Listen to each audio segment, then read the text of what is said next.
Aku masuk pakai LAN. Coba deh. Lebih jelas kah? Kalau yang Jelas, enggak, Dok. ini sekarang ini jelas. Kalau yang tadi agak putus-putus, apa cuma saya yang dengarnya putus-putus ya? Saya harus izin dulu sama Dokter Farah nih. Aduh ya tidak lah dong. Kita sama ini ya dok ya. Izin sama guru. Tolong enggak, tolong diberi tambahan ilmu-ilmu ya dok. Dokter Kan Hari. ilmunya juga dari Dokter Farah juga. Sama-sama kita ya. Belajar bersama selalu. Makasih loh dok sudah mau meluangkan waktu nih dok libur-libur ya. Oh, itu saya yang terima kasih Dok udah dikasih kesempatan. Biar ilmunya bisa dari mana-mana dok, jadi dia bisa Amin. lebih luas gitu ya. Amin. Oke. Oke, Dokter Sukma, suaranya masih hilang kayaknya ya. Yang penting Dokter Hari sudah. Oh sudah jelas. Ya. Sudah jelas dokter. Tadi pakai wifi bagian agak trouble. Oke, sip. Ya.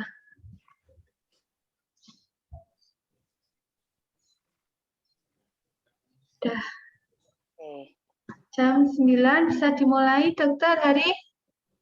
Silakan Dok. Oh, nggih. Ya, terima kasih. MC udah siap? Dokter, izinkan mulai dokter.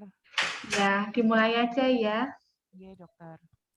Selamat pagi, salam sejahtera untuk kita semua. Pertama, marilah kita panjatkan puji dan syukur kehadirat Allah.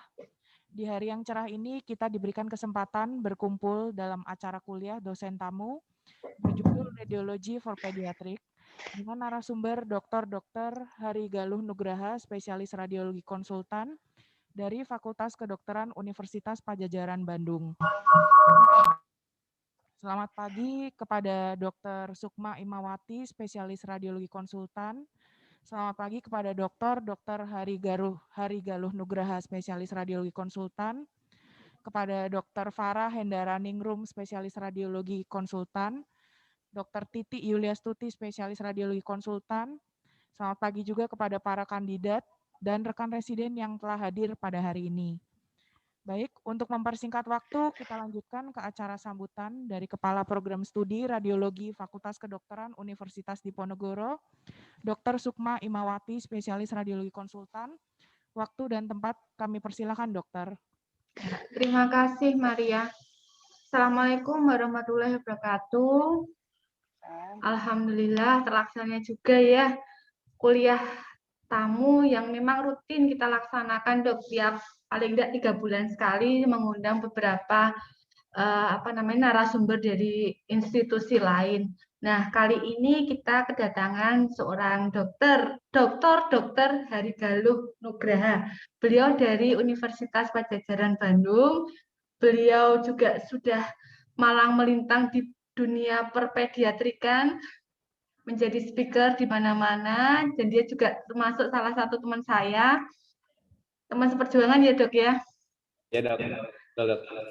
Nah, dokter, mohon bimbingan dok untuk kuliah tamu kali ini, baik untuk yang kandidat maupun untuk yang PPDS lain. Semoga perkuliahan ini menjadikan manfaat kepada kami, juga menjadi amal jariah bagi dokter. Untuk selanjutnya mungkin banyak, karena ini kuliahnya online, mungkin keterkendala dengan jaringan internet, kami mohon maaf dokter, karena memang di kami kebetulan wifi untuk fakultasnya memang agak terhambat, ini pakai LAN-nya rumah sakit, semoga bisa mengcover semua kegiatan pagi ini. Mungkin tidak perpanjang lagi, terima kasih. Sekali lagi dok, mohon maaf kalau misalnya ada kurang-kurangnya. Untuk selanjutnya, waktu saya kembalikan ke moderator. Terima kasih. Wassalamualaikum warahmatullahi wabarakatuh. Baik, terima kasih kepada Dr. Sukma Imawati, spesialis radiologi konsultan. Kita lanjutkan ke acara selanjutnya dengan materi pertama, Pediatric Chest Imaging. Kepada Dr. Hari Galuh Nugraha, spesialis radiologi konsultan. Waktu dan tempat kami persilahkan, dokter. Baik, terima kasih. Assalamualaikum warahmatullahi wabarakatuh. Izin share screen.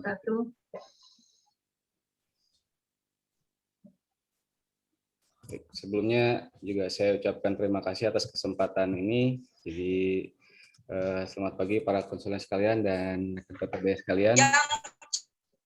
Jadi pada kesempatan ini saya akan membawakan materi tentang maaf, ini bukan yang ini dulu.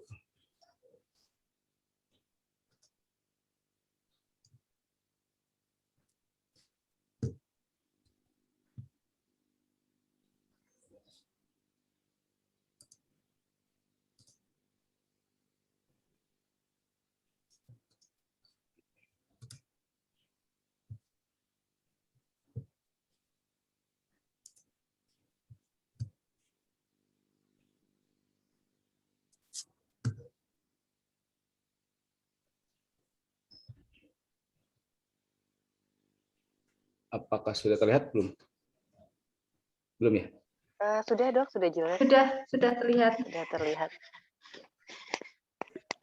Ya, yang pertama mungkin tentang chest imaging sih sebenarnya ini. Tentang chest imaging, cuma memang saya coba hubungkan dengan pulmonary embryologi dan clinical reference-nya. Jadi sebenarnya nanti pada akhir slide ini kita akan udah akan melihat satu slide yang memang itu pembagian dari suatu respiratory distress, ujung-ujungnya sih kurang lebih seperti itu. Tapi ini pendekatannya kita mulai dari embriologinya, ya minimal kita tahu sejarahnya kenapa sih bisa seperti itu. Tapi sebelumnya saya tekankan bahwa saya bukan ahli embriologi, jadi ya ini hanya sebagai sarana saja untuk bisa mengenal dari masing-masing respiratory distress itu. Jadi kalau sepertinya sih lebih enak kalau kita untuk memahami sesuatu kita tahu dulu cerita dari awalnya bagaimana. Gitu. Ya, kita mulai dari embriologi ini. Jadi pada dasarnya traktus respiratorius itu dia terbentuk awalnya dari hanya suatu divertikulum dari respiratori, namanya respiratory diverticulum. Dia merupakan suatu tonjolan awalnya dari primitif foregut ini, kemudian menonjol ke depan, membentuk suatu tabung, ada 2 tabung di sini. Kemudian yang lama-lama dia mengalami elongasi juga, yang bagian ventralnya ini, respiratory diverticulum ini mengalami elongasi, kemudian disertai dengan proses penutupan. Ini asalnya ini adalah jadi satu lumen, kemudian dinding dari tracheoesophageal ridge-nya ini lama-lama akan menjepit di sini, menyatu, kemudian terus nyambung ke nutup. Jadi dari atas sampai ke bawah menutup sampai bersamaan dengan proses elongasinya ini. Nah, jadi nanti akan menjadi 2 struktur yang berbeda yang dipisahkan oleh tracheoesophageal septum. Nah, kegagalan di sini, kegagalan proses penutupan atau pembentukan septum tracheoesophageal ini banyak nanti yang akan timbul.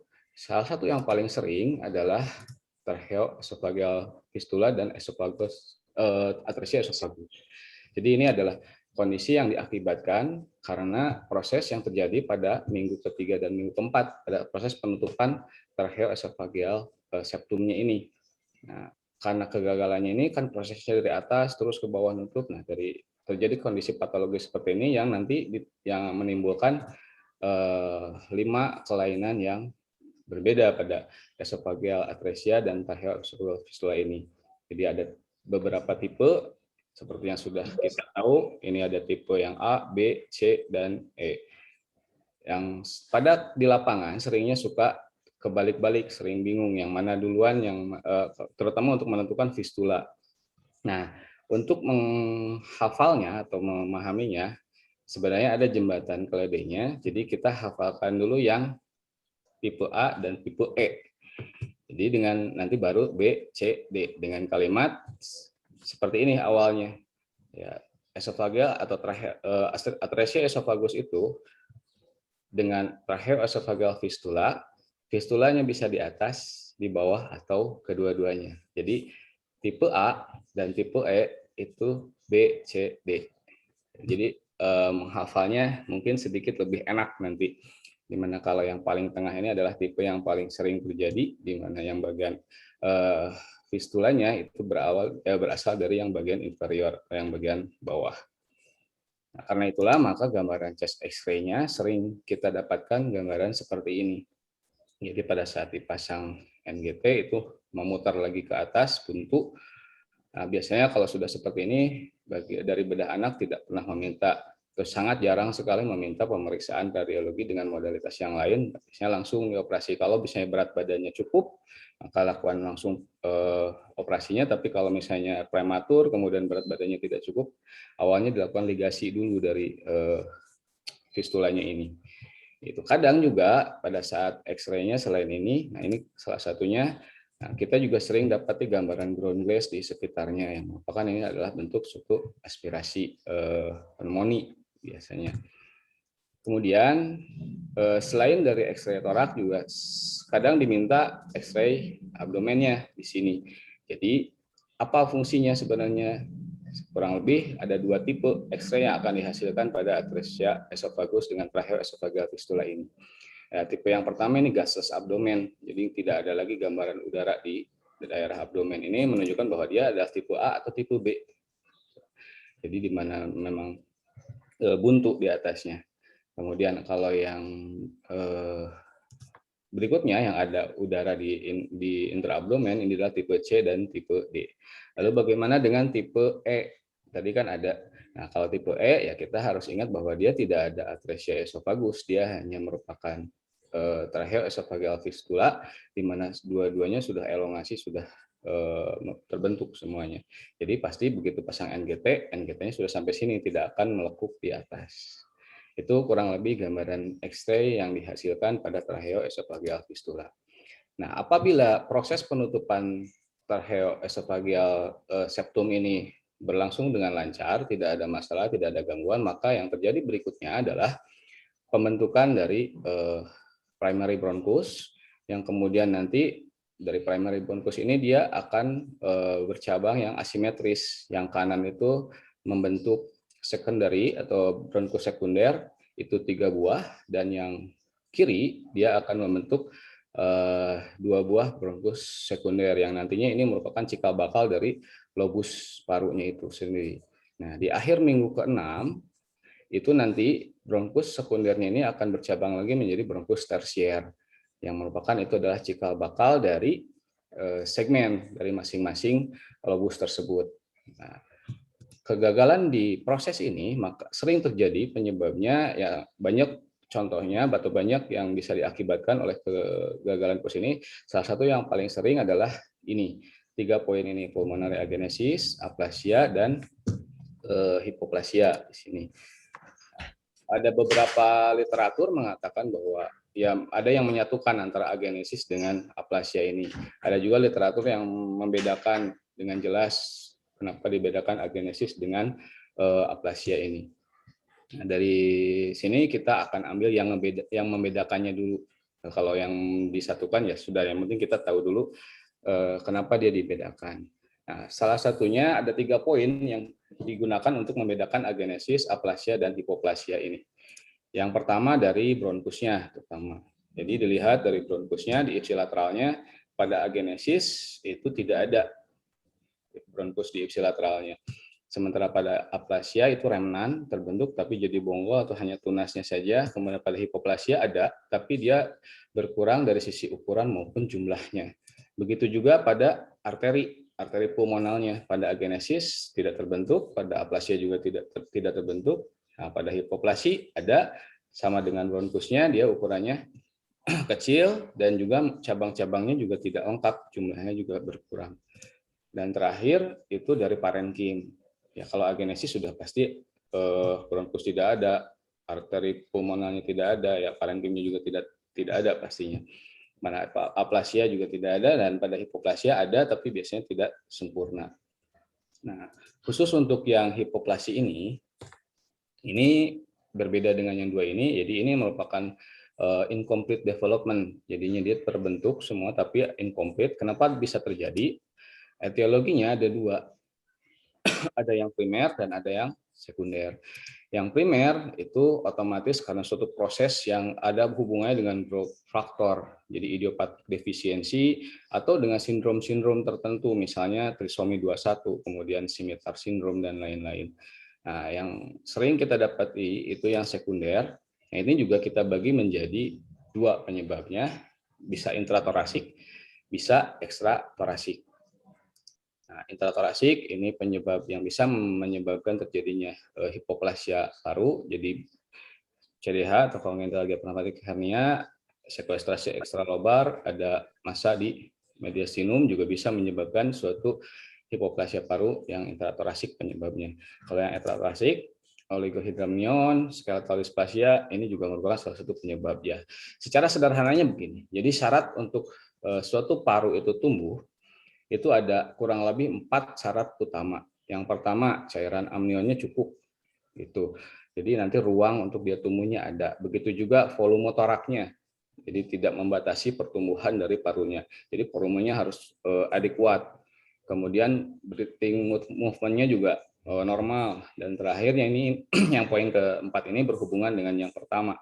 Jadi pada saat amnionnya cukup, otomatis nanti kan ini ditelan, jadi cairan di paru-parunya juga sudah cukup untuk mengembangkan, membuat optimal dari distensi optimal dari alveolusnya, sehingga dikatakan bahwa distensi optimal dari alveolus itu juga membantu proses pertumbuhan dan merangsang proses pertumbuhan dari parunya itu sendiri.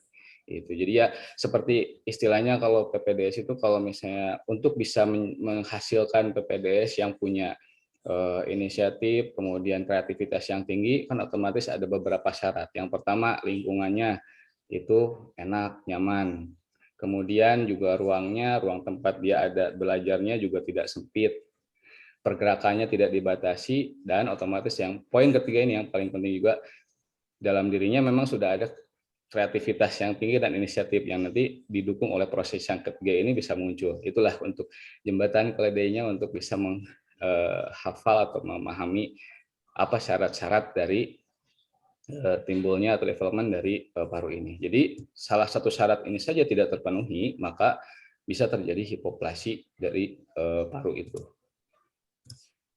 Nah, gambaran X-ray-nya ini yang agak tricky karena baik pada agenesis, aplasia ataupun hipoplasia itu gambarannya kurang lebih sama pada saat di X-ray-nya. Jadi hanya ada penurunan volume dari hemitorak yang ipsilateral yang daerah yang dianggap yang mengalami hipoplasia tersebut, dan ada herniasi dari paru yang kontralateralnya.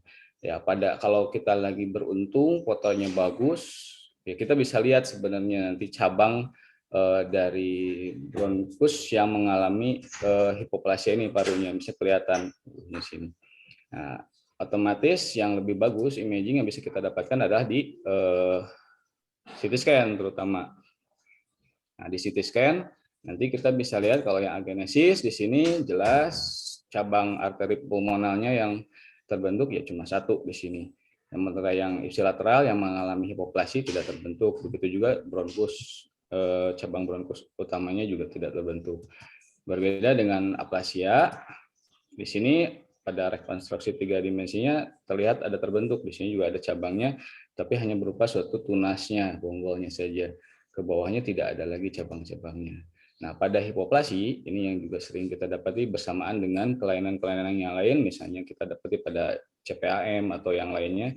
Nah, di sini terbentuk semua, tapi ukuran dari pulmonal arterinya ini berbeda, di sini lebih kecil, kemudian nanti kalau kita turunkan lagi ke bawah, cabang-cabang bronkusnya juga sudah berbeda diameternya. Nah, pada proses dari minggu ketiga sampai minggu ke-6 nanti itu, di sini juga pada saat pertumbuhan di verticulum respiratorius kadang juga bisa tumbuh nanti pada saat percabangan menjadi bronkus primer, sekunder, kadang bisa timbul juga suatu tonjolan yang berbeda dengan yang lain, jadi di luar dari proses pertumbuhan sendiri, bisa di daerah paratracheal, paraesofagel, atau di daerah karina. Nah, ini yang kita kenal dengan bronkogenesis. Nah, ini tidak ada komunikasi atau hubungan dengan cabang dari bronkus ini, dan isinya cairan biasanya. Jadi kalau dia tumbuh pada awal-awal, lokasinya di daerah mediastinum pada early stage kalau dia tumbuhnya. Tapi kalau misalnya late stage, dia ada di paru. Nah, lokasinya kalau di mediastinum, di paratracheal, di subtarina, di paraesophageal, dan di hiler juga bisa. Sementara kalau di late stage, kalau di paru seringnya tuh di lobus inferior. Gambarannya seperti ini, jadi tidak ada komunikasi dengan cabang bronkus atau tractus respiratoriusnya. Isinya gambarannya, densitasnya juga cairan. Pada X-ray sih hanya terlihat sebagai suatu gambaran massa mediastinum di sana. Baik.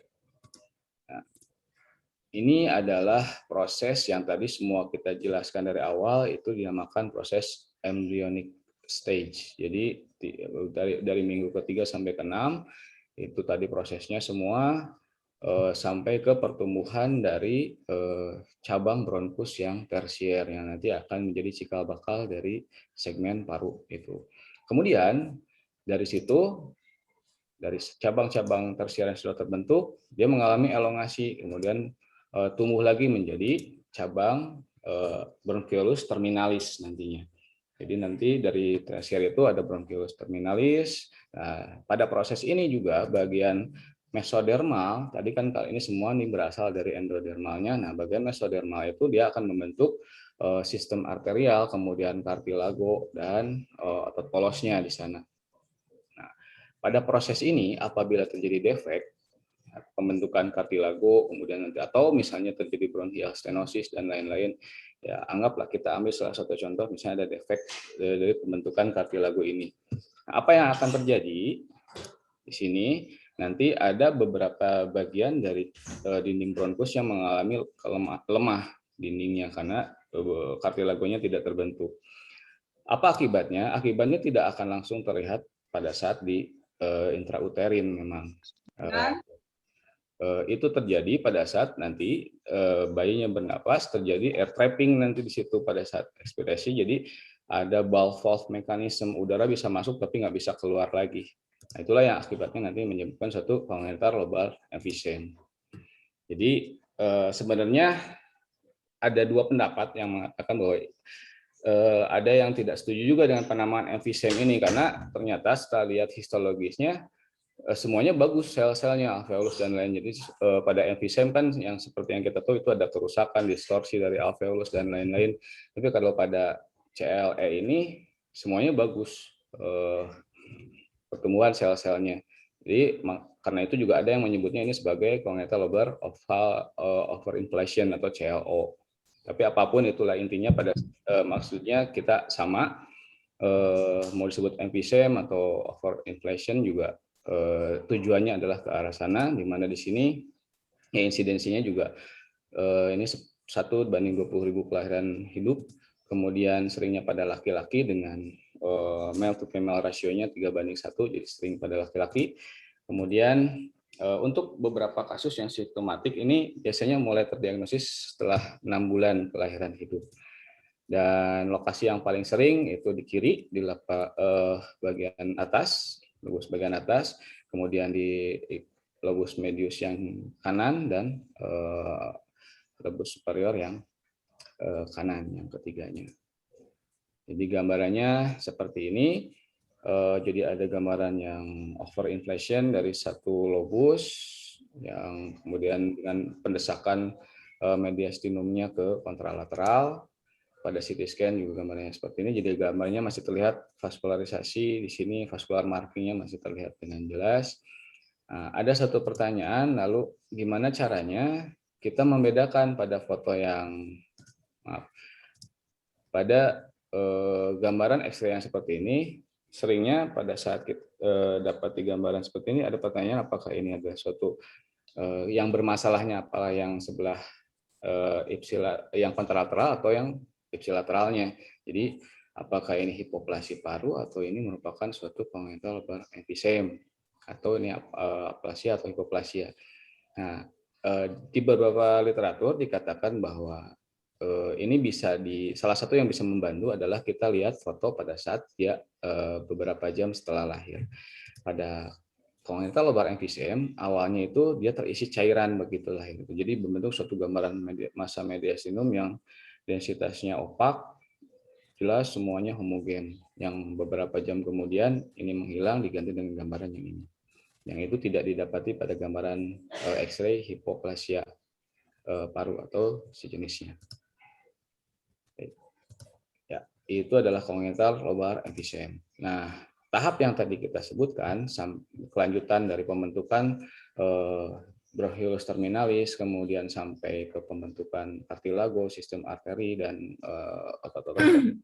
Ini kita namakan sebagai osteoglandular stage. Ini berlangsung antara minggu ke-5 sampai minggu ke-17. Jadi continue, minggu ke-6. Nah, pada saat minggu ke-6 ini udah mulai stage-nya berlangsung, jadi saling continue semuanya. Kemudian dari sini, nah baru dari cabang bronchiolus terminalis ini mulai mengalami elongasi dan membentuk suatu bronchiolus respiratorius di sini. Yang kemudian dia akan mulai beberapa percabangan alveolus yang primitif nantinya jadi di situ, atau alveolar duct juga. Kemudian di sini juga pada minggu ke-20 sudah ada terbentuk yang kita namakan lamellar bodies. Lamellar bodies itu nanti dia akan muncul di sitoplasma pneumosit tipe 2 yang jadi sudah ada diferensiasi epitel di sini. Nah, di pneumosit tipe 2 di bagian distal dari ini, jadi nanti akan terbentuk lamellar bodies. Apa fungsinya? Jadi dia menyimpan surfaktan.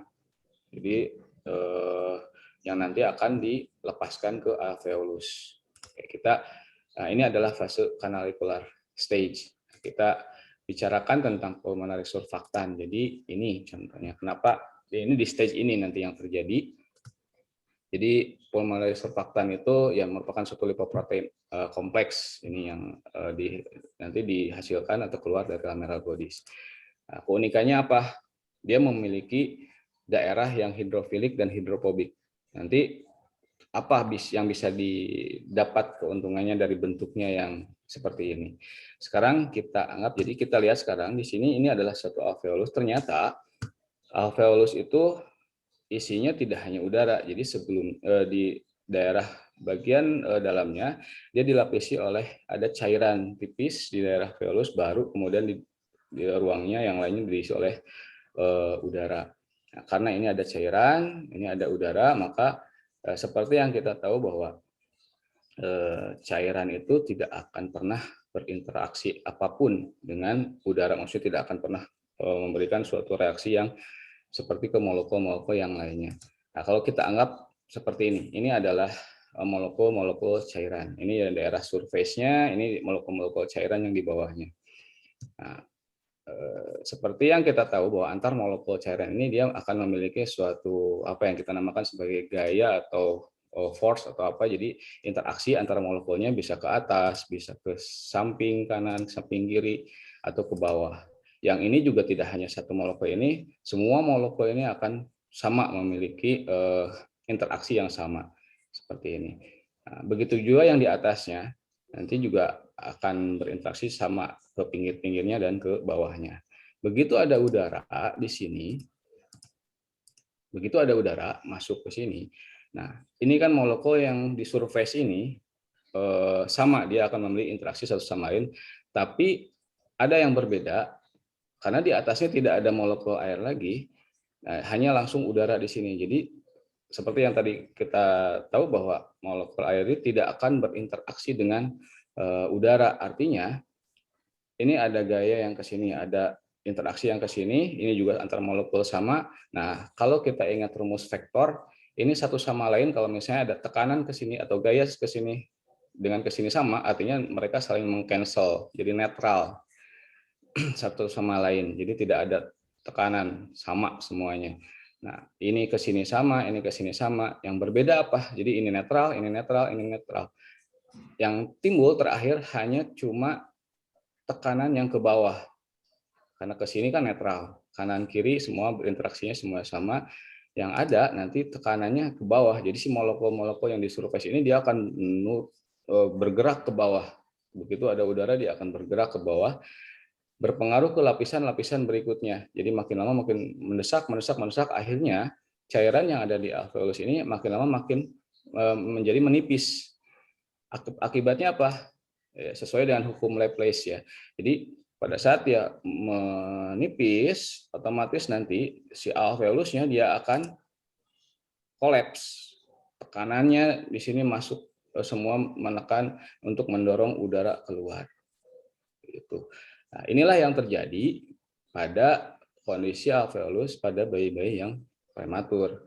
Nah, karena itulah maka tadi fungsinya ada lisosom, itu dia menghasilkan atau menyimpan surfaktan di sini.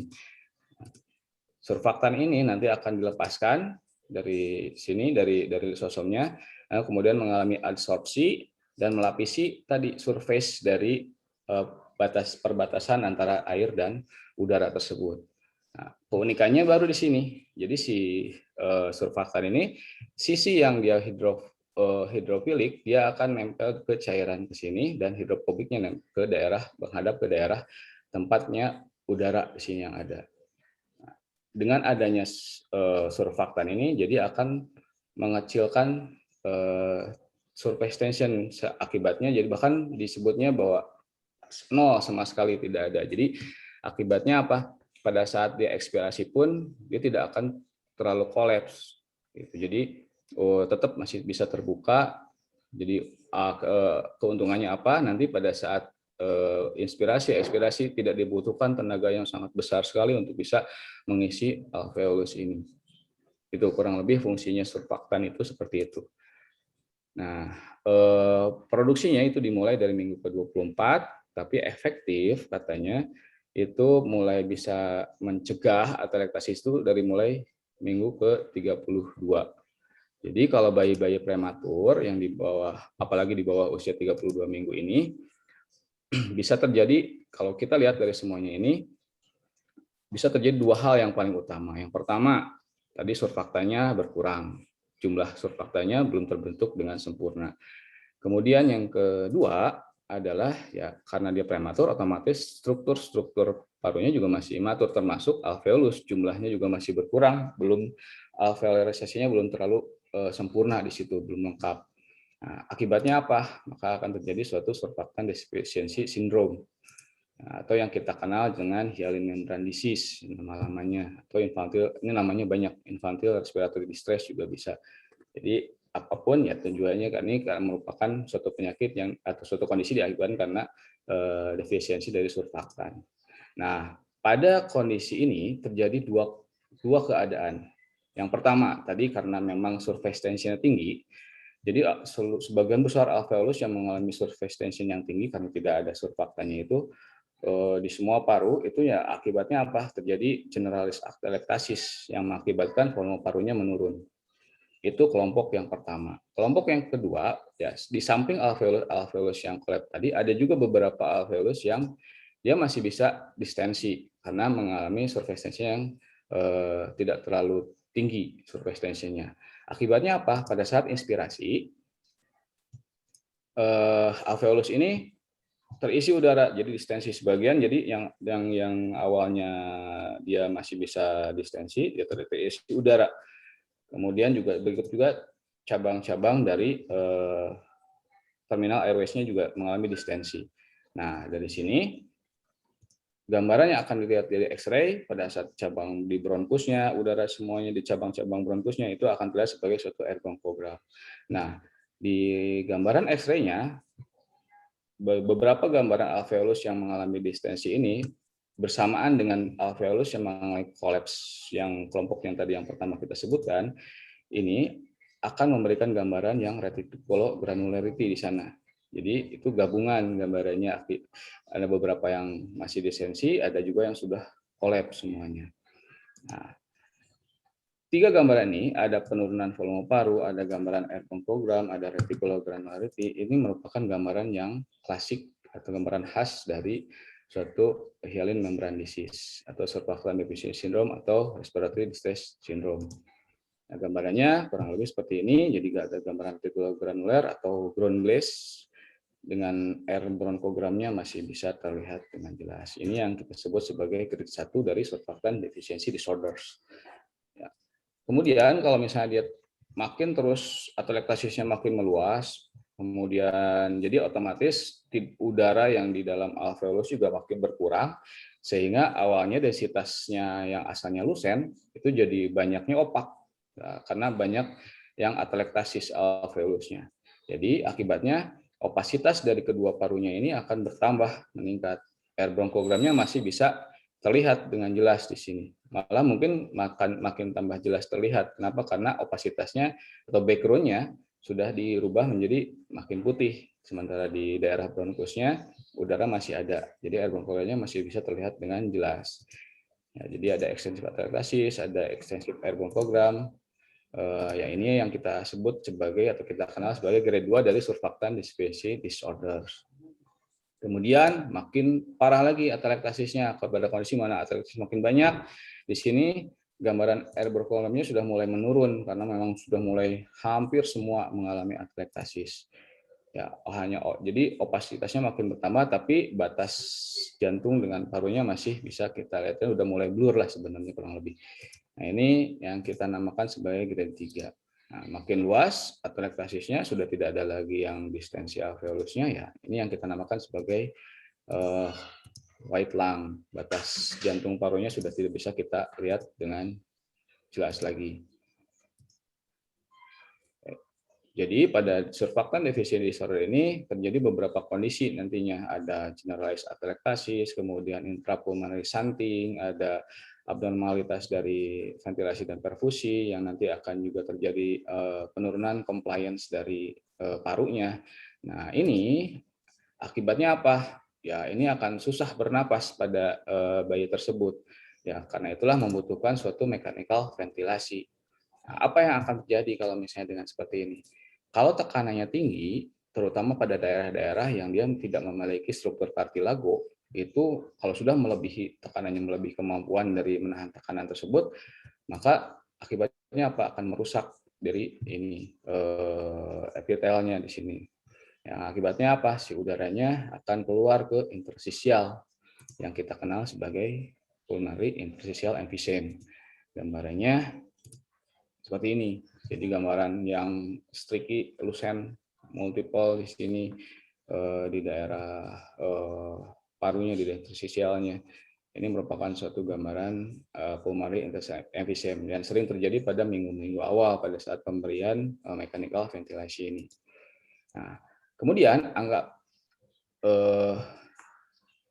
pada saat apabila kondisi ini kemudian berlangsung terus-menerus, apa yang akan terjadi? Nanti bisa terjadi suatu necrotizing bronchiolitis nantinya. Kemudian ada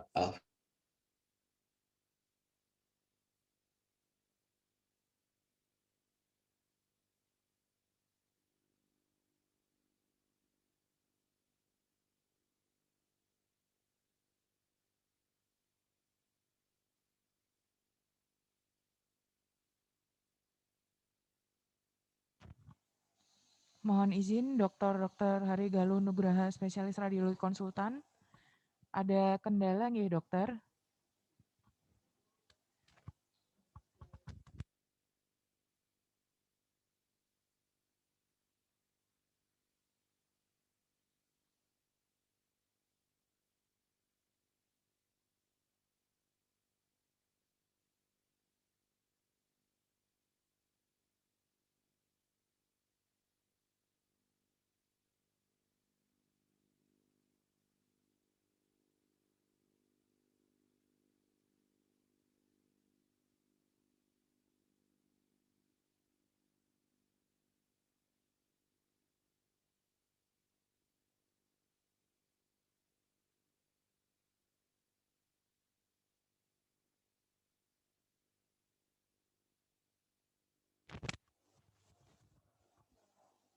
Dokter Hari?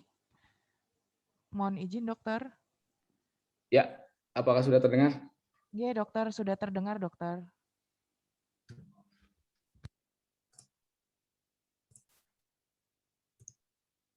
Sudah terlihat? Sudah, dokter, sudah terlihat Oke. nggih. Maaf. Tadi sampai sini ya berarti ya. Sudah terjadi distorsi dari alveolus dan lain-lain, jadi terbentuk scarring fibrosis. Ya, inilah bronchopulmonary dysplasia.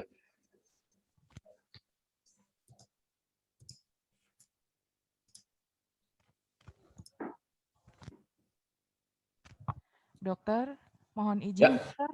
Tadi pembahasan sampai di pulmonary emphysema, dokter. Oke. Iya, dokter. Terima kasih, dokter.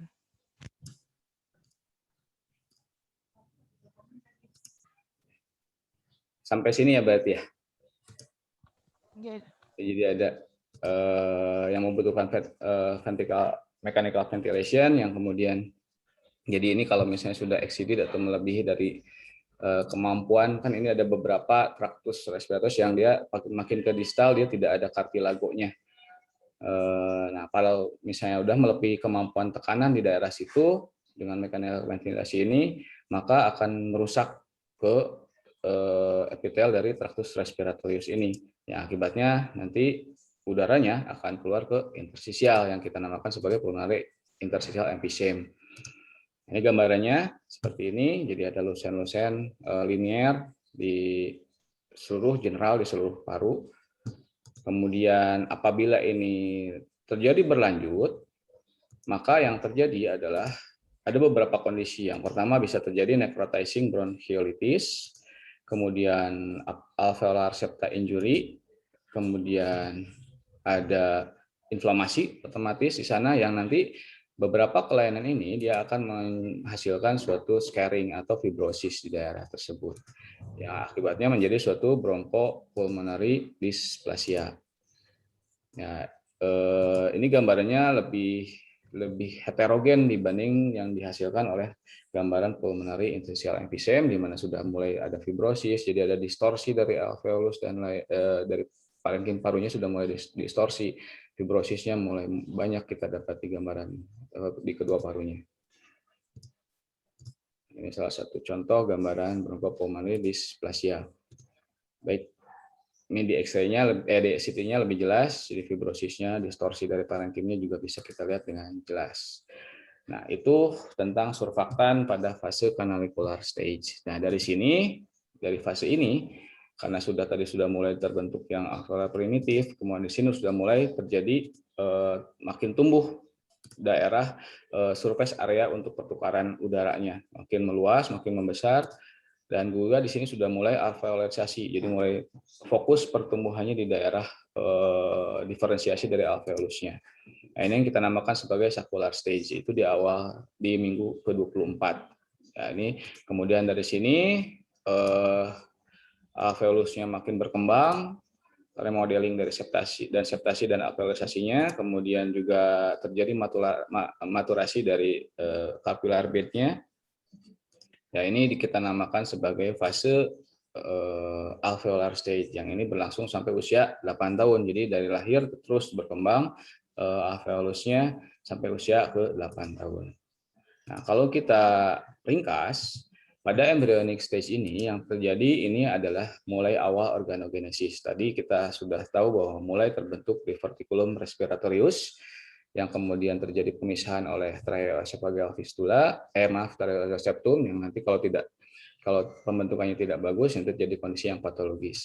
Kemudian juga ini di sini mulai pembentukan major airways-nya, jadi mulai kebentuk cabang primary, cabang secondary dari bronkus, sampai ke cabang yang tersier. Kemudian di pseudoglandular stage ini terjadi bronchial formation, jadi mulai pembentukan bronchiolus terminalis, kemudian juga diferensiasi dari parenkim dan tadi pembentukan bronkus, kemudian vaskulernya juga di sana sudah mulai terbentuk.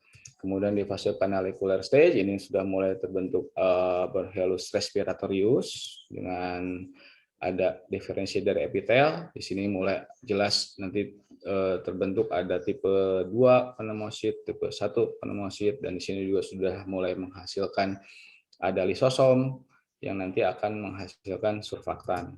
Nah, kemudian ini dua fase terakhir ini untuk ke pertukaran udara, airspace expansion-nya. kemudian alveolarisasi, jadi mulai alveolusnya mulai makin bertambah, memperbanyak, kemudian juga di alveolar stage ini juga udah mulai septasi dan alveolarisasi tadi, kemudian ada maturasi dari sistem kapilernya di sana. Nah, kalau kita kumpulkan tadi, apa yang bisa terjadi pada embryonic state kalau misalnya ada kegagalan? Tadi pertama seringnya bisa terjadi suatu esophageal atresia, bisa disertai dengan atau tanpa adanya suatu tracheoesophageal fistula. Kemudian bisa terjadi pulmonary agenesis, aplasia, dan hipoplasia. Dan gangguan di sini juga bisa timbul bronchogenesis di stage embryonic ini. Nah, bronchogenesis ini saya tempatkan di perbatasan antara embryonik dan pseudoglandular karena di kedua ini bisa terjadi juga bronchogenesis. Kemudian yang khusus di pseudoglandular stage ini bisa awal di sini bisa timbul suatu congenital lobar emphysema kalau gangguan di fase ini. Kemudian gangguan di fase canalicular stage ini dekat atau ini merupakan masih sambungan dengan saccular stage, ya ini bisa terjadi suatu surfactant deficiency disorder. Jadi, nah dari semua stage ini ada satu lagi suatu kondisi patologis yang juga sering kita temukan juga, yang ternyata dia bisa timbul dari semua stage. Kalau misalnya ada gangguannya di stage ini bisa timbul seperti itu. Di pseudoglandular bisa juga timbul, di canalicular atau di alveolar juga bisa dia memberikan gambarannya membentuk kondisi patologis tersebut. Yang kita kenal sebagai congenital pulmonary airway malformation. Ini sebelumnya dikenal dengan CCAM. Nah, ternyata itu ada banyak tipe kan di sana. Nah, pembentukannya tergantung dari kapan dia mulai terbentuknya, di stage yang mana dia terbentuknya. Kalau kita lihat di sini, nah kita bagi lagi di sini ada satu literatur mengatakan kita bisa dibagi menjadi kalau tipe 0, ini seperti ini, yang paling sering kan tipe 1. Nah, di sini kita bisa lihat kalau yang 0 dan 1 ini di fase berapa nih? Biasanya di embrional atau di pseudoglandular. Ya, berikutnya terus ke sini. Jadi kita bisa memprediksi, oh ternyata kalau tipe 4 itu dia ada di seringnya di fase yang tadi alveolar fasenya misalnya, kurang lebih seperti itu. Nah, ini menghasilkan ya klasifikasinya jadi tipe 0, tipe 1. Yang 1 ini yang lebih sering kita dapati gambaran X-ray-nya, di mana gambarannya seperti ini. Jadi ada gambaran lesi-lesi kistik multiple yang di daerah satu hemitoraks. CT scan-nya lebih jelas lagi menunjukkan gambaran cystic malformation di parunya. Nah, sekarang dari semuanya ini ada esophageal atresia, tracheoesophageal fistula, kemudian agenesis, aplasia, hipoplasia dari paru, bronchogenesis, semua sampai ke surfactant deficiency disorder. Nah, ini memiliki kesamaan pada neonatus itu. Kesamaannya adalah semuanya bisa menyebabkan suatu respiratory distress of newborn. Nah, ini baru dari sini kita mungkin sudah hafal banget dengan klasifikasi yang nanti ini. Karena ini biasanya kalau di kami di sini di Unpad, begitu mereka belajar tentang pediatrik radiologi untuk yang parunya, mereka bagi klasifikasinya dengan cara seperti ini. Jadi ada yang medical causes dan surgical causes. Jadi nanti yang terapinya bisa medical atau terapinya dengan surgical. Ternyata dari semua kelainan kongenital tadi yang berhubungan dengan embriologi, ya, banyaknya di sini ya di surgical. Ya, ada satu yang medical yaitu surfactant deficiency disorder. Itu jadi dari semuanya ini, nah ini kalau hanya kita mulai dari sini udah jelas pembagiannya seperti ini. Kemudian nah, pada bayi yang sudah lahir sekarang, ini kita bandingkan alveolus pada di fetus dengan di newborn. Apa perbedaannya? Alveolus pada di fetus atau intrauterin itu isinya cairan, di mana epitel pulmonarinya di sini dia aktif terus mensekresi cairan ke intraalveolus di sini. Fungsinya apa? Tadi sudah kita bahas. Itu merupakan salah satu syarat di mana parunya bisa tumbuh. Itu. Nah, begitu lahir, stop mekanisme semuanya, jadi terbalik nanti akan mengeluarkan cairan dari sini ke luar. Nah, akuliatnya jadi ada 2 proses pada saat lahir itu. Pelepasan katekolamin yang pertama, yang nanti akan mengakibatkan absorpsi dari natrium. Natriumnya tarik semua keluar. Kemudian juga ada transpulmonary pressure, nanti akan menyebabkan si cairan dari paru ini akan pindah ke interstisial, di mana nanti kalau sudah sampai di interstisial diabsorpsi oleh limfatik dan vaskuler, jadi keluar semuanya. Nah, kalau misalnya proses kelahiran ini ada beberapa kondisi yang menyebabkan misalnya prematur atau kondisi yang menyebabkan tidak efektifnya terjadi pelepasan proses ini, maka ini tidak terjadi pelepasan atau terlambat sekali terjadi, atau ini stage transpulmonary pressure-nya ini terlewati, maka akan menyebabkan ya absorpsi sodiumnya juga menjadi terhambat atau terlambat juga nantinya. Kemudian transfer yang kalau transpulmonary pressure-nya tidak terpenuhi, ini cairannya tidak lambat keluar dari alveolusnya ke interstisium, maka berakibat dari kedua proses ini cairannya masih terisi di airspace-nya. Itu yang kalau di X-ray yang akan kita lihat ya haziness atau gambaran ground glass opacity. Itu. Nah, dari sini kan tetap proses tetap berjalan, nanti diabsorpsi melalui limb dan blood vessel-nya, yang pada X-ray-nya nanti akan kita lihat sebagai streaky radiating dari hilum. Jadi gambaran opak yang berupa linear yang radiating dari hilus ke perifer. Ya, gambaran haziness atau ground glass opacity, kemudian streaky opak radiating from hilum, kemudian kadang ada penebalan visura juga, ada efusi. Kalau kita lagi beruntung kita dapat gambaran efusi pleura. Ini merupakan gambaran dari transient tachypnea of newborn. Nah, jadi gambarannya kurang lebih seperti ini, streaky perihilar opacity di sini, gambaran-gambaran linear yang radiating dari hilus. Kemudian ini sudah mulai ground glass ya, udah mulai haziness gambarannya. Jadi kita masukkan tadi ke grup yang medical, transient tachypnea of newborn. Kemudian kalau tadi bayinya lahir sempurna nih, maksudnya pertumbuhannya sempurna, belum lahir. Jadi proses diferensiasi dari mulai setiap stage-nya bagus, tapi di akhir dia terjadi distress atau hipoksia, maka akan terjadi pelepasan mekonium tuh di intrauterin, yang nanti begitu lahir si mekonium staining di amnionnya itu akan terhirup, yang akan menyebabkan aspiration pneumonitis. Jadi bukan aspiration pneumonia, karena ada satu literatur yang membedakan aspiration pneumonitis dengan aspiration pneumonia, di mana aspiration pneumonitis ini steril kondisinya. Kalau pada yang aspiration pneumonia itu bisa mengandung gram positif, gram negatif, itu kadang juga bisa anaerob bakterinya. Meskipun nanti kondisi steril ini juga ujung-ujungnya nanti akan juga bisa timbul juga suatu invasi atau terjadi infeksi juga di sini. Nah, yang pertama yang kita harus pahami bahwa terjadi aspirasi pneumonitis, dan kemudian karena mekoniumnya masuk juga ada beberapa yang mengalami obstruksi nanti. Nah, pada aspirasi pneumonitis yang akan terlihat ya ini granularnya kasar, gambaran heterogen yang opacity yang kasar di paru-parunya. Di X-ray-nya sementara ini akan bisa timbul suatu atektasis dan ada bagian yang mengalami hiperaerasi. Kalau ada small airway partial obstruction. Inilah yang kita kenal sebagai suatu gambaran dari meconial aspiration syndrome. Nah, gambarannya ini jadi mirip dengan neonatal pneumonia sebenarnya sih, karena satu sama lain kalau gambaran dari mulai HMD kemudian tadi TTN itu hampir-hampir mirip semuanya.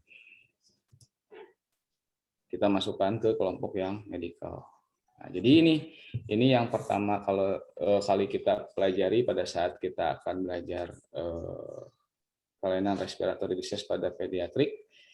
Kalau saya dulu belajar dimulai dari ini dulu pembagiannya. Nah, ini tadi kita balik, ini jadi slide yang terakhir, kita tahu dulu ceritanya kenapa bisa timbul bagian-bagian yang ini. Nah, jadi itulah take home message-nya apa. Jadi sebenarnya ya kita bisa mengakali untuk menghafal ini kan tidak semua akan kita bisa hafal dengan sempurna semua. Tapi kalau kita pahami satu persatu, ya insya Allah kita tidak membutuhkan energi yang besar untuk mengingatnya, untuk menghafalnya satu sama lain, karena nanti akan muncul dengan sendirinya. Apalagi kalau saat kita ikuti prosesnya melalui proses embriologi dari paru itu. Dari mulai stage-nya kita pahami kalau kelainannya di sini, ini yang terjadi apa, kalau kalian yang terjadi di sini apa yang akan terjadi. Lama-lama itu nanti akan kita pahami dengan jelas respiratory distress pada newborn itu.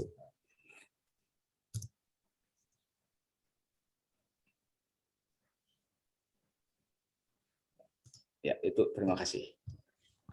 Baik, terima kasih Dr. Hari Galuh Nugraha, spesialis radiologi konsultan, atas penjelasan materi sesi pertama. Kita lanjutkan dengan diskusi tahap pertama. Jika ada dari teman-teman residen, monggo dipersilakan untuk mengajukan pertanyaan.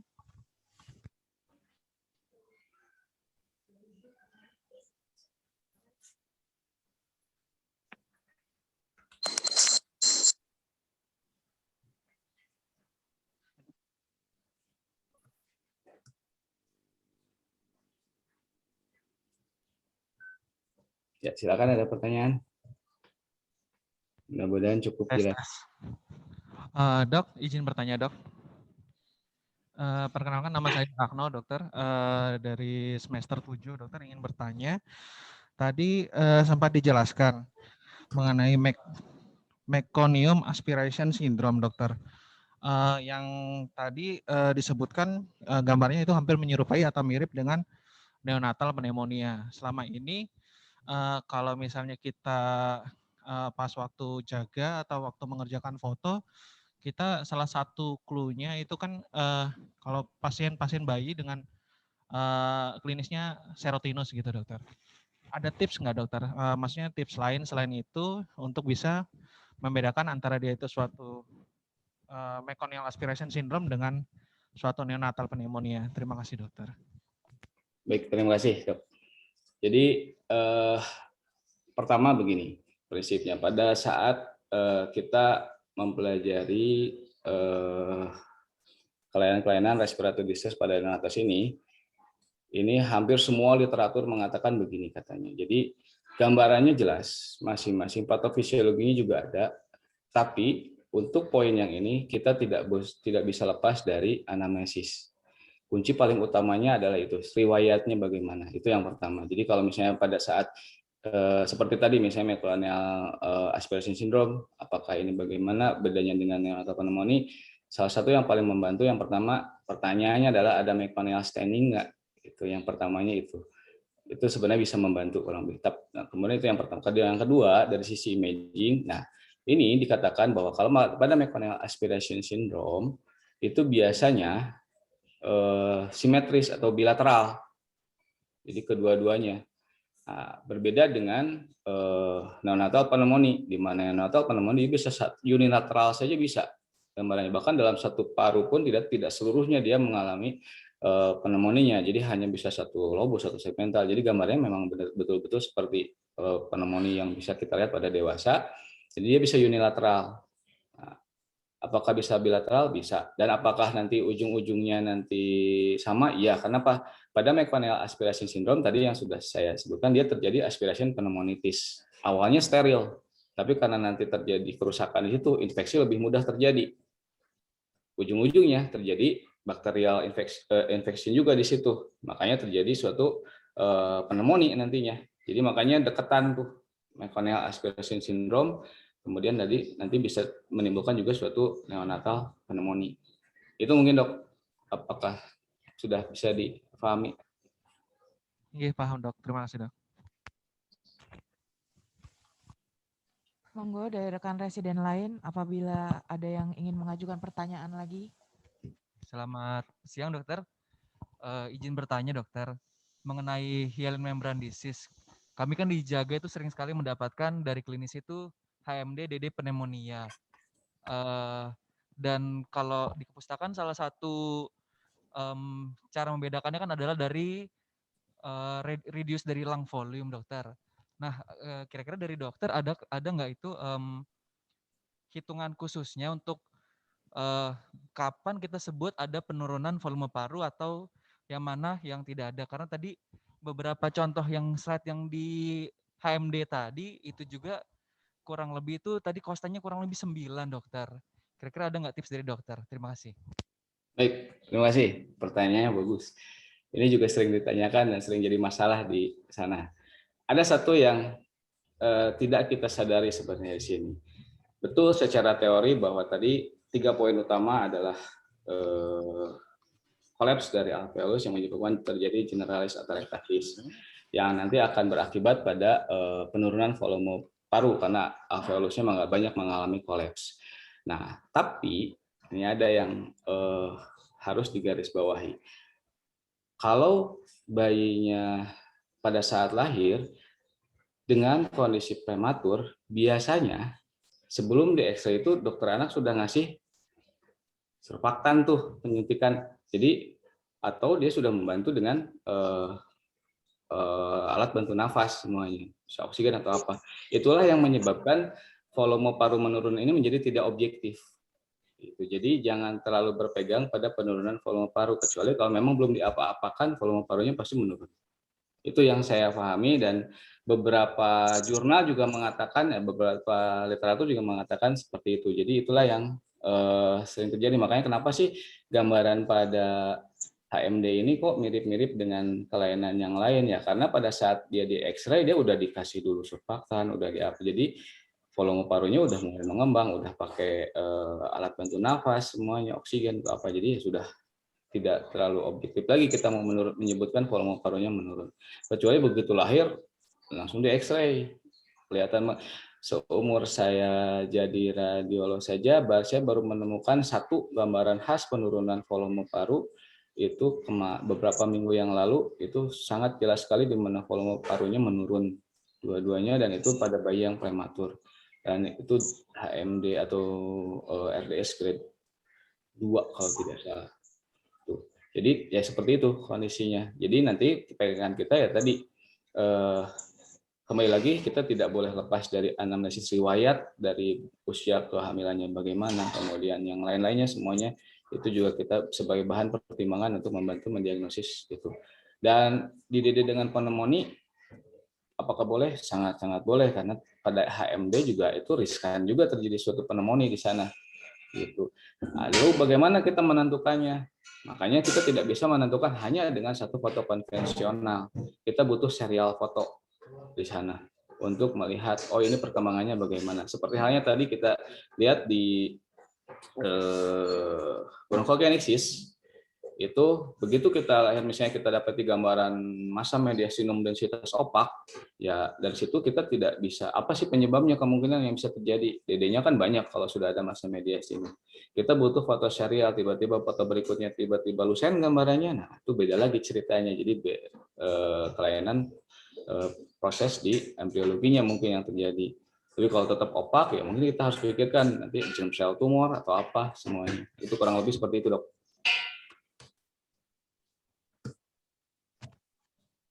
Bagaimana Baik, dengan terima kasih dokter. Mungkin ada lagi dari kandidat atau rekan residen lain yang ingin bertanya?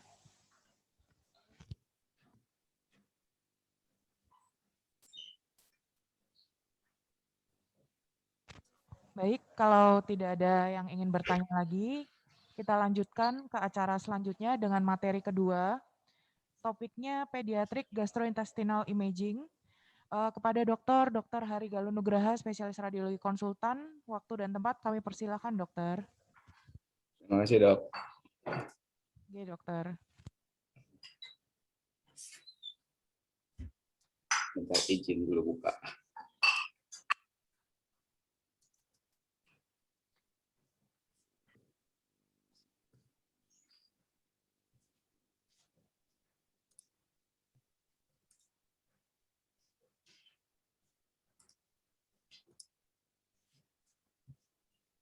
Apakah sudah terlihat?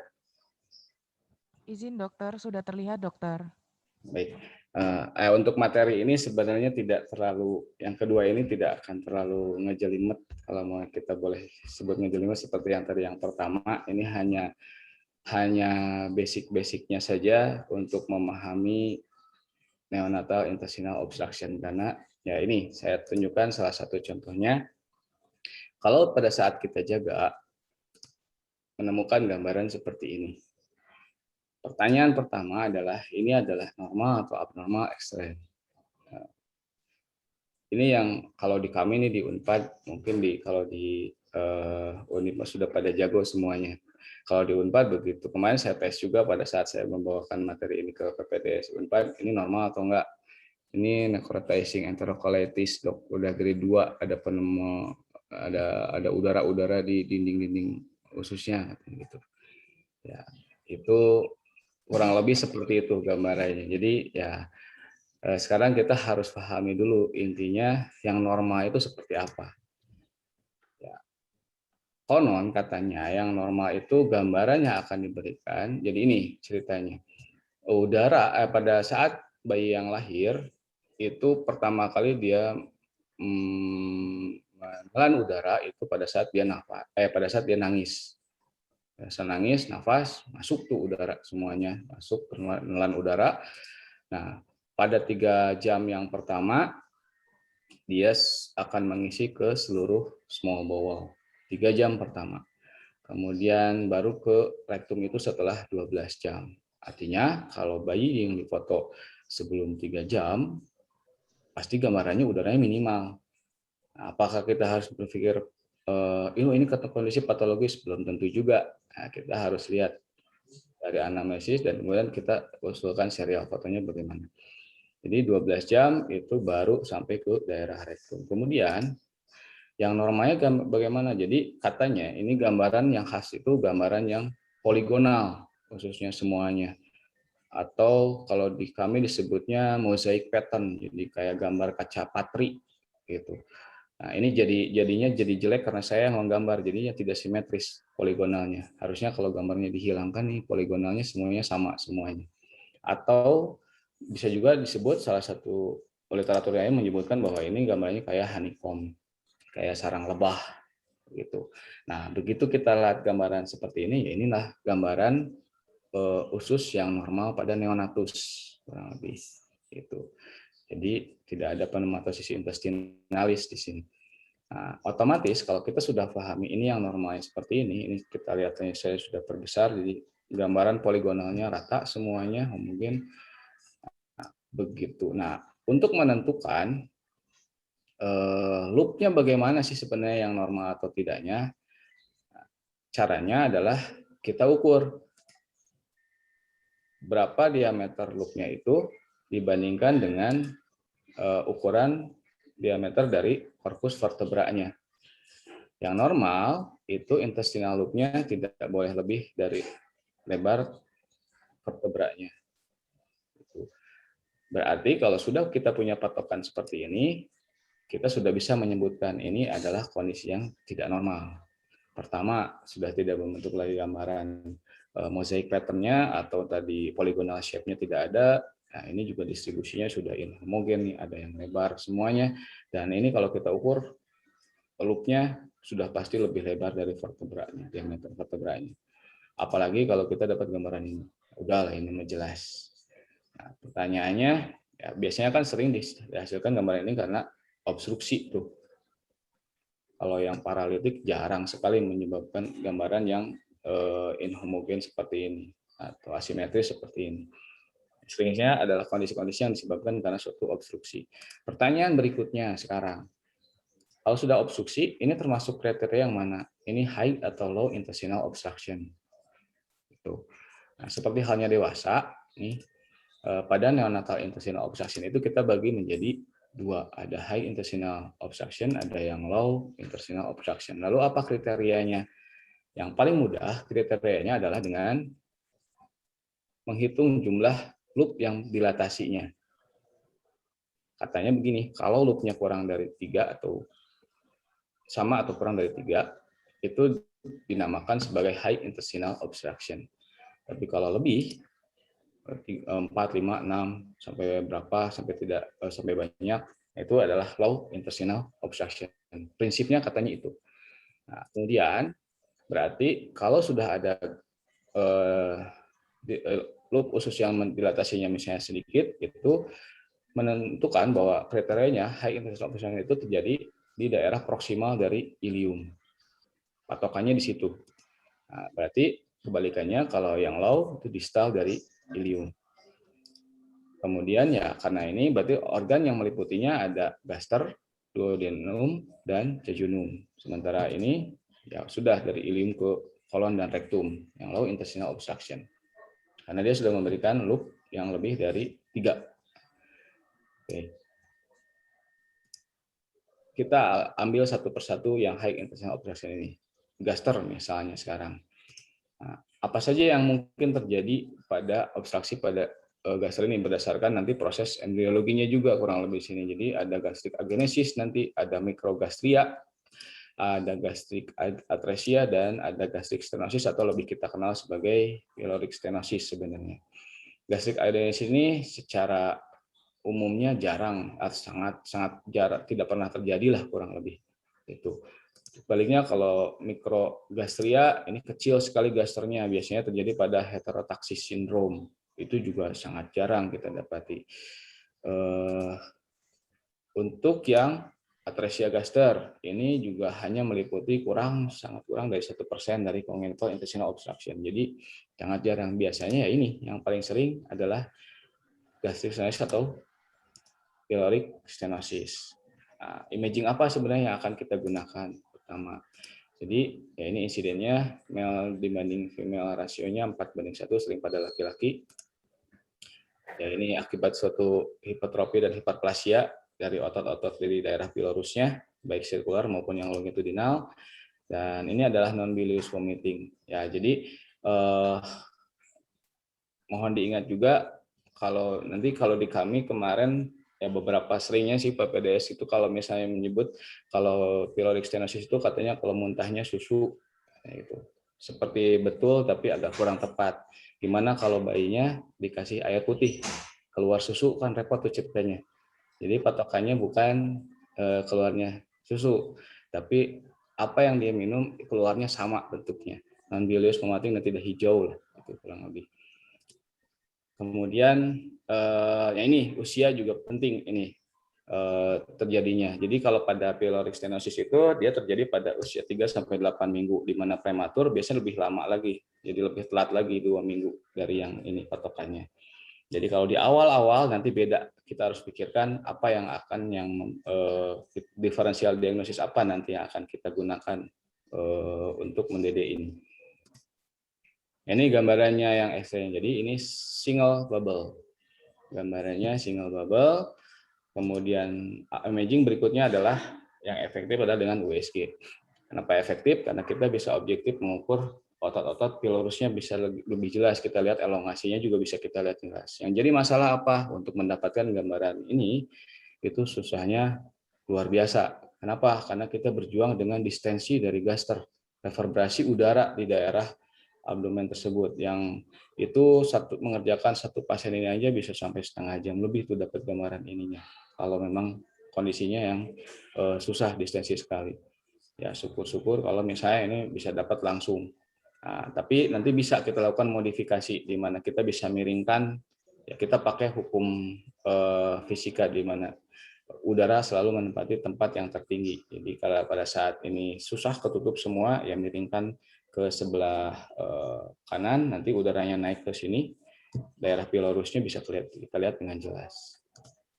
Nah, patokannya kita ukur di USG itu ketebalan otot pilorusnya dengan kriteria kalau lebih atau sama dengan 4 mm itu sudah kita anggap sebagai pyloric stenosis. Juga panjangnya atau elongasinya kalau lebih dari 18 mm itu sudah elongasi, ya masuk ke dalam kriteria pyloric stenosis. Tapi 3 mili juga kita harus sebutkan itu adalah atau pikirnya adalah positif. Terutama ada bayi-bayi yang prematur atau yang natus yang masih muda ya dibandingkan ya maksudnya baru-baru awal gitu. Jadi amannya begitu dapat kita 3 mili ya sudah kita anggap itu ke arah suatu pyloric stenosis, apalagi dari bila gejalanya simptomnya mendukung ke arah sana. Ini pemeriksaan dengan kontras, apa yang akan kita dapat, nanti ada string sign, ada shoulder sign di sini. yaitu pada pyloric. Kemudian yang duodenum sekarang, poin kedua, itu ada atresia, ada stenosis, ada web, dan ini saya masukkan malformasi dengan midgut volvulus. Kenapa? Nanti gambarannya kurang lebih sama gambarannya. Kita mulai dengan atresia. Ya, ini sama prosesnya di embriologi, tidak terjadi rekanalisasi nanti pada minggu ke-9 sampai ke-11 pada duodenum tersebut. Ini juga berhubungan dengan faktor sindrom ini. Jadi pada saat kita dapat atresia duodenum, cari nanti vertebranya bagaimana, ada atresia ani atau tidak, yang lain-lain. Jadi kemungkinan ada cardiac defek atau tidak di sana. Biasanya berhubungan dengan ini kalau pada duodenal atresia. Kemudian ini lokasinya, jadi di pos ampula. Makanya gambarannya nanti biasanya muntahnya hijau.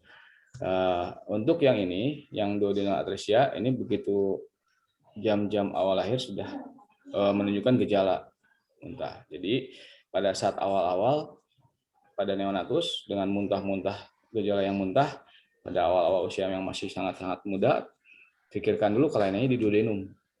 Nah, udah rada lama, baru kita harus pikirkan itu adalah di gaster, di pyloricnya. Gambaran yang dihasilkan double bubble murni. Double bubble murni kenapa? Karena di distalnya tidak ada lagi gambaran udara di sininya, karena atresia. Jadi hanya udara di gaster dan udara di bulbus duodenumnya. Double bubble. Nah, pada saat pemeriksaan kontras ya seperti ini, jadi tidak ada kontras yang turun ke bawah mengisi ke bagian distalnya. Nah, ada kondisi di mana sama double bubble, tapi di bagian bawahnya kita lihat ada gambaran udara. Ya, ini yang kita kenal sebagai duodenal stenosis. Jadi gambarannya kalau sudah diisi dengan kontras, ya dia mengisi ke bagian distalnya. Pada duodenal stenosis seringnya di pars 2 atau pars 3 penyebabnya. Kemudian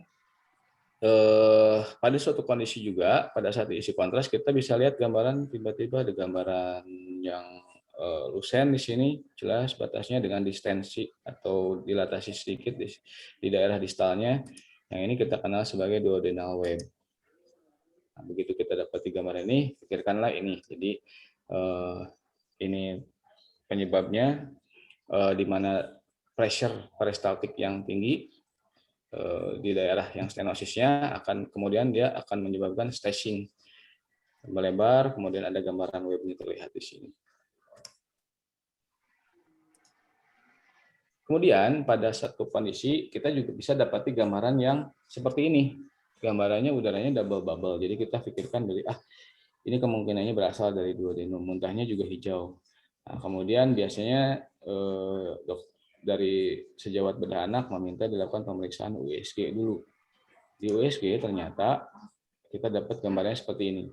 Jadi ada arteri mesenterialnya di sebelah kanan, venanya di sebelah kiri. Normal nggak? Nggak ya. Jadi kita harus pahami dulu SMV ini adanya di sini harusnya. SMA itu ada di sini.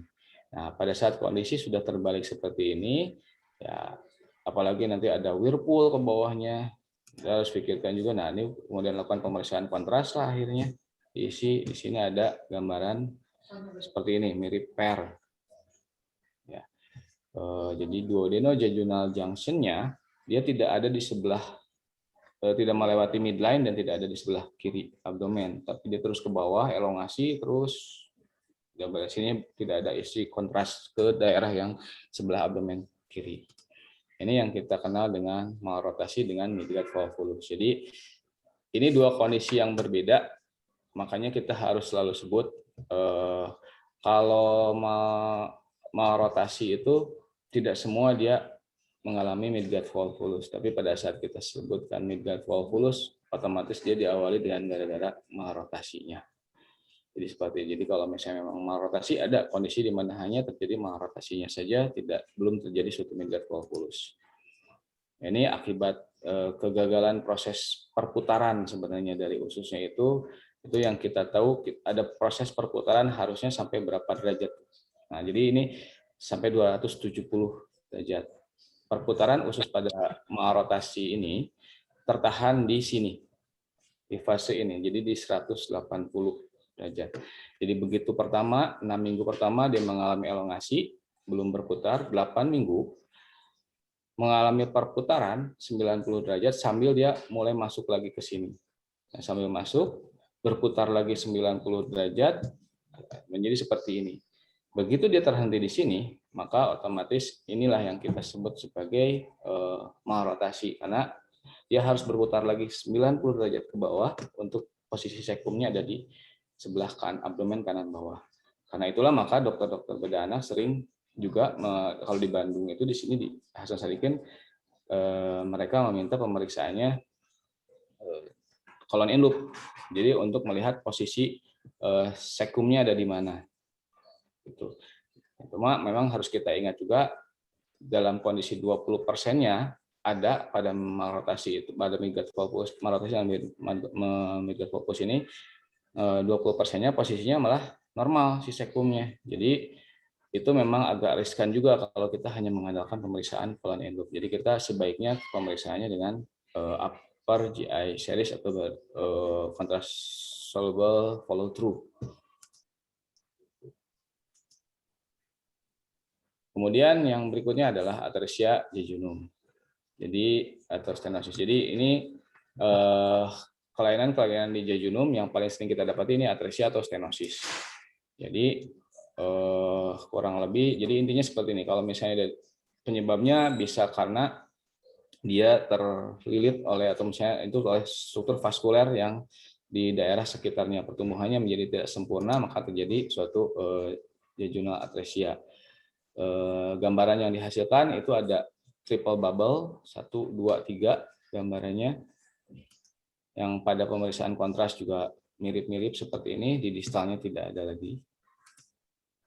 Nah, atau bisa dilakukan dengan pemeriksaan dari kolon in loop dari bawah, di mana di sini ada mikrokolon, tapi bedanya nanti dia ngisi ke iliumnya dan terhenti pas di daerah yang nanti ke bagian atasnya itu terlihat gambarannya ada distensi.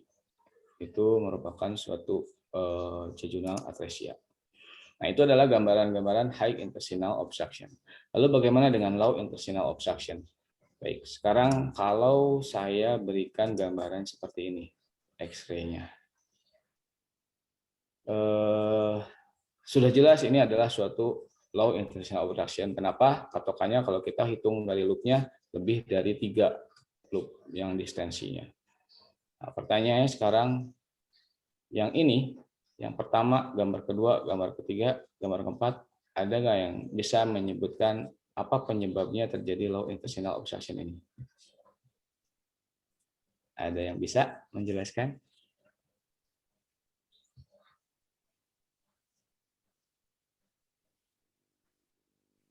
Ya, ini bakal agak sulit. Saya aja nggak bisa menjelaskan mana ini penyebabnya. Tapi mungkin berbeda kalau saya berikan ini.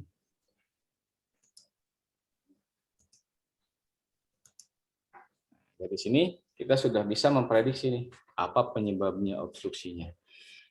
Yang pertama di sini kita lihat kontras massa. Dari keempat gambar ini kita lihat semuanya ini gambarannya mikrokolon. Kolonnya kecil semua diameternya.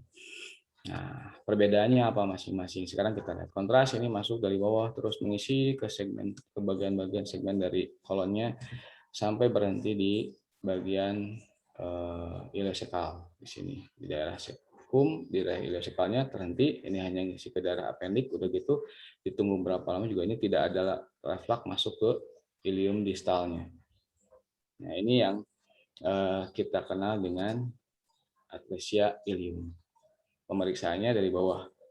Ini lebih efektif dari bawah dibanding dari atas, karena nanti kalau dari atas gambarnya lebih berbeda dengan tadi di jejunal atresia atau stenosis.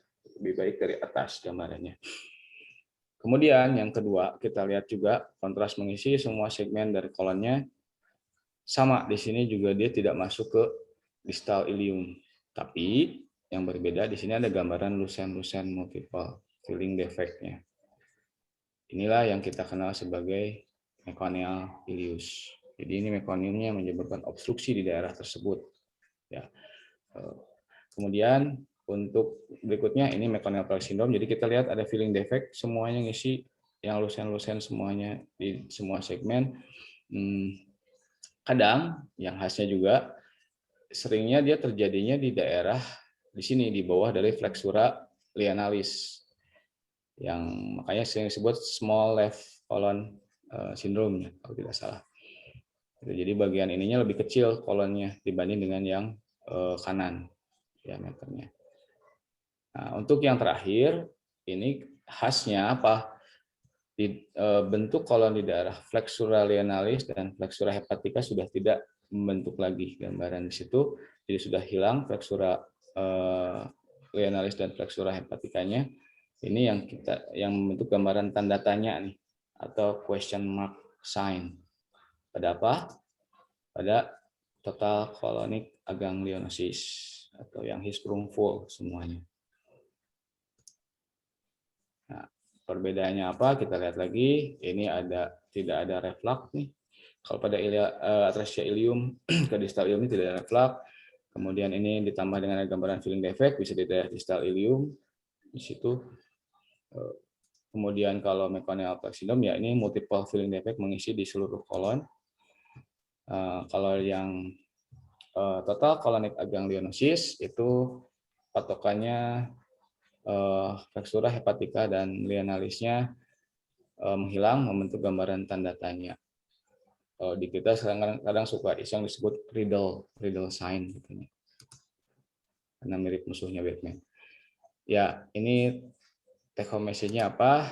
Jadi ini kita tadi bisa memahami bahwa obstruksi pada neonatus itu bisa kita bagi menjadi dua kelompok. Yang pertama high intestinal obstruction dan low intestinal obstruction dengan dasar patokannya yang sederhana adalah dengan berapa banyak loop usus yang dilatasinya untuk membedakannya.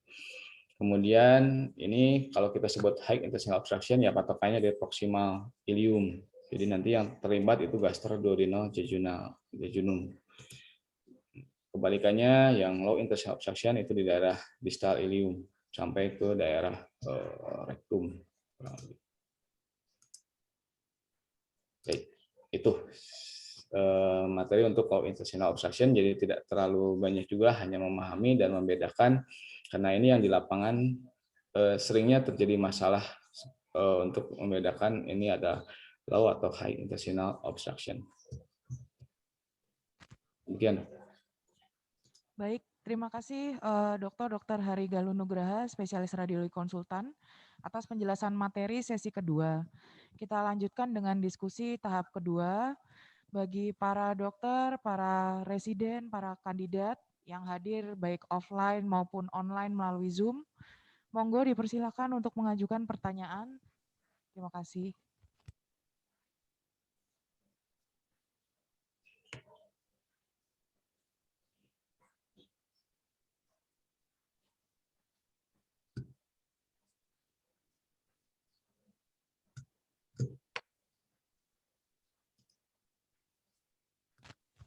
Monggo silakan bagi yang ingin bertanya.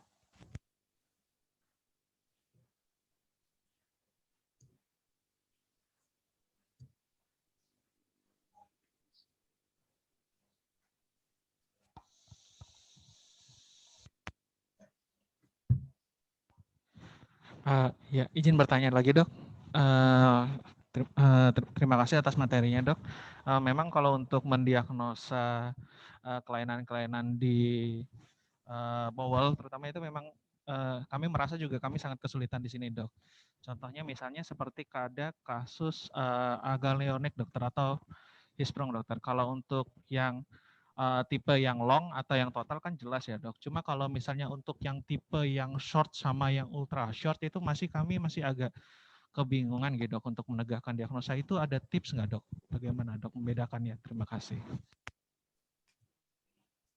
Baik, terima kasih. Ya itu juga masalah yang memang dihadapi oleh semuanya sebenarnya dok. Jadi terutama yang ultra short segmen itu bahkan beberapa literatur mengatakan itu masih kontroversial ya untuk menyebutkan tentang ultra short segmen Hirschsprung itu. Jadi memang agak sulit selain memang nanti histologinya atau pemeriksaan PA-nya nanti akan menentukan bahwa itu aganglionoid atau tidak. Nah itu kemudian kalau yang short ya intinya begini, patokannya tetap di transitional zone sih dok. Itu patokan utamanya adalah tetap di transitional zone. Begitu kita dapati gambaran transitional zone, itu kita harus pikirkan itu adalah suatu kondisi. Kedua ya kita harus lihat juga rectosigmoid index-nya. Jadi perbandingan antara rektum dengan kolon sigmoidnya bagaimana. Kalau kurang dari 1 ya sudah kita anggap itu sudah terjadi sudah ada merupakan patologi sistem itu. Jadi untuk tipe yang short kemudian yang long segmen juga kurang lebih seperti itu. Yang kecuali kalau sudah yang total colonic aganglionosis itu kita tidak lagi lihat, tidak bisa kita cari transitional zone-nya. Itu memang di sana karena udah full semua, dan kita juga tidak bisa melihat rectosigmoid index-nya juga karena semuanya udah mikrokolon gitu. Nah, makanya salah satu patokannya katanya itu tadi kita lihat dibandingkan dengan mikrokolon karena penyebab yang lain. Tadi kita lihat flexura linearis dan flexura hepatikanya sudah menghilang. Jadi melengkung membentuk gambaran seperti tanda tanya. Nah, itu begitu kita lihat gambaran seperti itu, pikirkanlah di differential diagnosis yang pertama adalah Hirschsprung disease sampai terbukti bukan memang. Karena kan tidak ada yang mutlak kalau misalnya dalam kedokteran itu dalam kondisi apalagi kita berhubungan dengan pasien-pasien seperti kondisi yang organ tubuh itu tidak ada yang mutlak gambarannya seperti itu. Itu mungkin dok kalau yang bisa saya jelaskan. Baik dokter, terima kasih dok.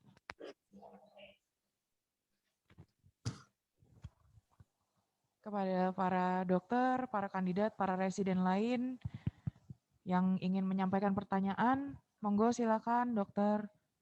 Baik Oke. yang offline maupun online, monggo. Selamat siang dokter, izin bertanya dokter. Kadang-kadang kita juga dijaga sering mendapatkan pasien foto BNO dengan klinisnya itu preterm. Kira-kira ada nggak sih dokter patokannya kapan kita bisa buat itu adalah suatu meteorismus ataupun normal? Mengingatkan kalau meteorismus itu langsung kita akan curigakan ke NEC grade 1 dokter. Seperti itu dokter. Terima kasih dokter. Baik, terima kasih. Ini pertanyaannya sulit. Jadi patokan untuk meteorismusnya sendiri memang itu agak susah juga yang pertama. Ya, itu. Kalau kami di sini kita kembalikan lagi di usianya, misalnya preterm itu difoto pada usia keberapa, terutama untuk kondisi-kondisi yang tadi kita anggap sebagai necrotizing enterocolitis. Karena secara patofisiologi itu bisa terjadinya kapan tuh?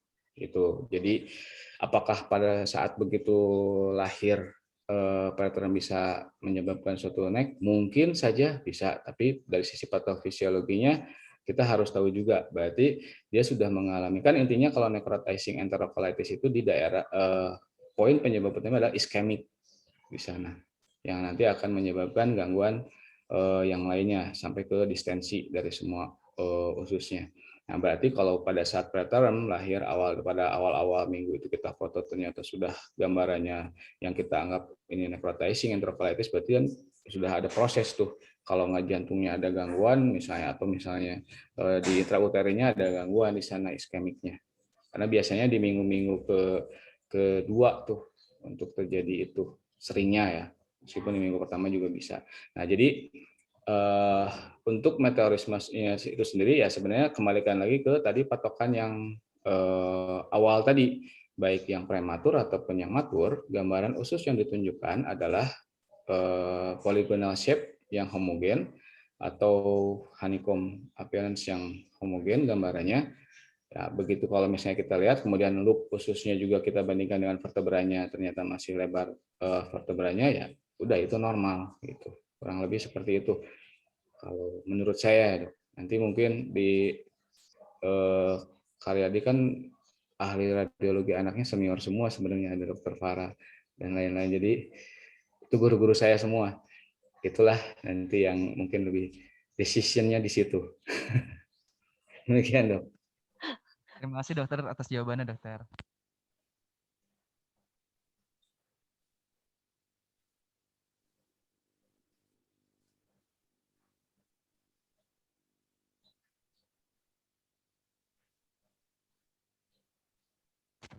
Baik, bagi dokter, para kandidat lain yang ingin bertanya, dipersilakan.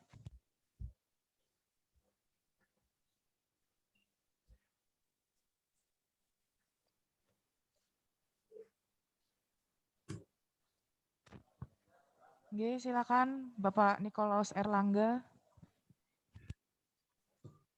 Selamat pagi, Dokter Hari Galuh. Saya dengan Angga, mohon izin bertanya. Kalau untuk pada foto polos abdomen pada pasien-pasien neonatus, kira-kira kapan kita sudah bisa mengatakan bahwa ini gasless abdomen, dok? Karena kadang-kadang kalau misalkan kita tidak tahu umurnya kapan pasiennya lahir, kita tidak tahu riwayat sebelumnya, kalau misalkan kita tidak menemukan adanya bowel gas, kapan kita bisa mengatakan itu sebagai gasless abdomen, dokter? Terima kasih. Baik, terima kasih dok. Boleh saja dok, begitu kita lihat ada gambaran, kalau menurut saya dok ya, pada saat kita dapatkan, kita tidak tahu riwayatnya, misalnya kapan dia ini atau pasiennya dari luar ya. Pada saat kita tidak dapat gambaran udara di daerah abdomen ya, kita sebut sebagai gastrus abdomen. Gastrus abdomen itu nanti bisa fisiologis atau patologis kan dok.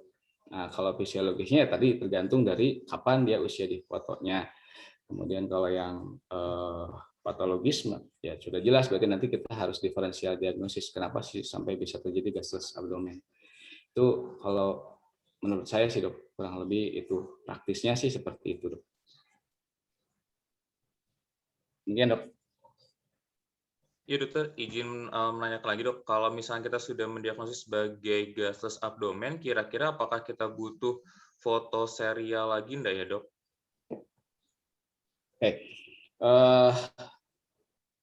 Kita lihat kondisinya dok. Kalau misalnya yaitu kita komunikasikan dengan klinisi, gaslessnya ini kemungkinan besar karena apa? Karena dari simptomnya kan pasti beda-beda dok. Kalau misalnya pada saat ada neonatus dengan salivanya banyak dan lain-lain, pasti klinisi dengan gambaran gasless ini, kemudian nanti pada saat apalagi pas dipasang MGT-nya setelah dimutar gitu, jadi kan kemungkinan ini takutnya ada atresia esofagus gitu. Kalau sudah seperti itu mah udah nggak butuh lagi serial foto ya dok ya. Kita langsung nanti biasanya klinisi udah langsung mengambil tindakan biasanya. Jadi tergantung nanti kita komunikasikan dengan klinisi, tidak semua mutlak kita harus lakukan serial foto dari situ dok. Kecuali kalau memang dari awal misalnya tadi kita lihat ini nggak jelas nih, tapi dari sisi klinisnya juga nggak jelas ke arah mana gitu ya, maka kita lakukan serial foto sampai nanti tunggu 24 jam kita foto lagi baru kita lihat. Dari situ mungkin dengan 2 foto aja sudah kita bisa mengambil kesimpulan ini sepertinya apa gitu. Itu mungkin dok. Baik dokter, terima kasih. Izin saya bertanya satu lagi dok, tapi ini kembali ke materi yang pertama dokter tentang pulmonary embryologi tadi dokter. Kalau misalnya kita mendapatkan foto dan kita curigai ada congenital lobar emphysem, tapi kita tidak ada foto sebelumnya dok, kira-kira apakah tetap bisa dididik dengan hipoplasi dok?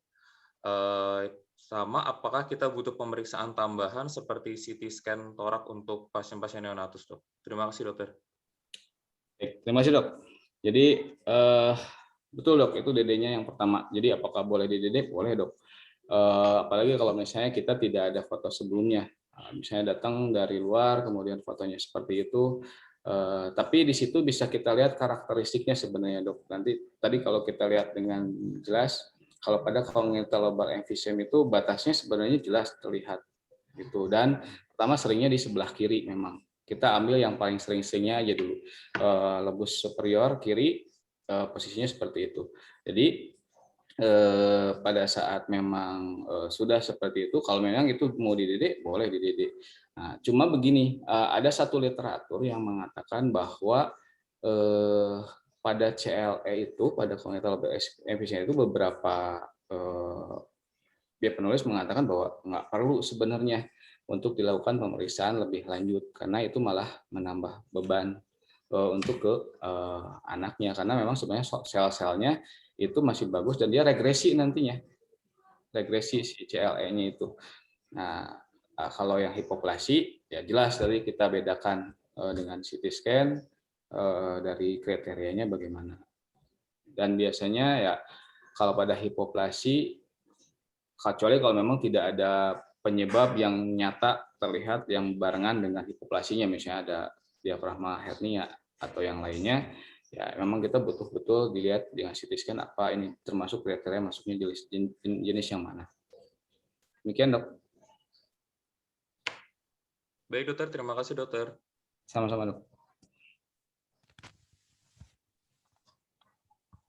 Baik, untuk para dokter lain, kandidat atau residen yang hadir, ada yang ingin bertanya lagi?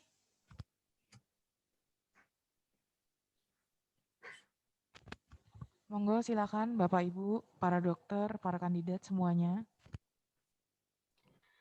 Selamat siang, dokter. Masih, Dok. Dokter, ya saya mohon izin, dokter. Perkenalkan, saya Ike. Dokter, saya ingin bertanya tadi mengenai yang 4 foto BNO dengan low intestinal obstruction. Kalau untuk secara pemeriksaan kolon ini, mungkin kita bisa lihat ya, dok, kayak filling defect-nya, terus kita bisa lihat mikrokolonnya. Nah, sementara bagaimana jika kita dihadapkan dengan foto polos? Mohon maaf. Pada foto gimana, Dok? Maksudnya, Dok? Dokter, mungkin karena tidak stabil, jadi saya 4 gambar foto BNO yang pas slide, dokter.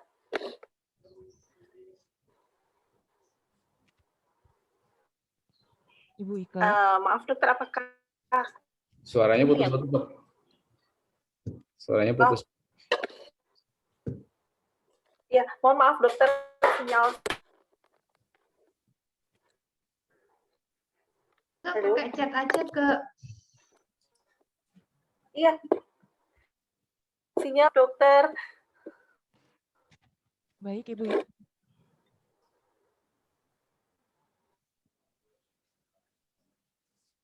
Ibu Ike boleh diulang kembali, Ibu Ike.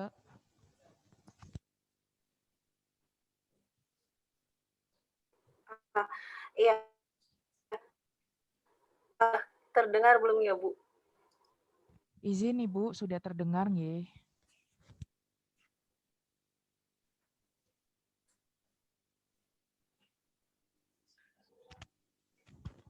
Atau mungkin apabila ada kendala sinyal, berkenan di chat, nanti kami bacakan.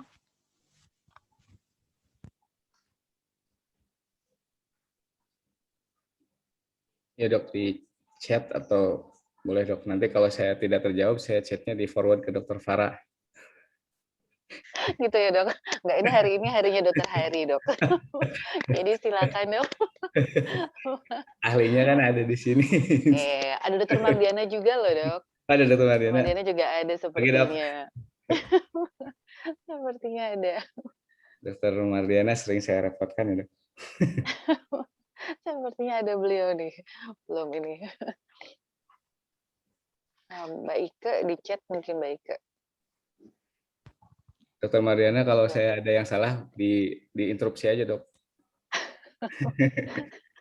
Dokter Mariana belum muncul ya nih, Mas.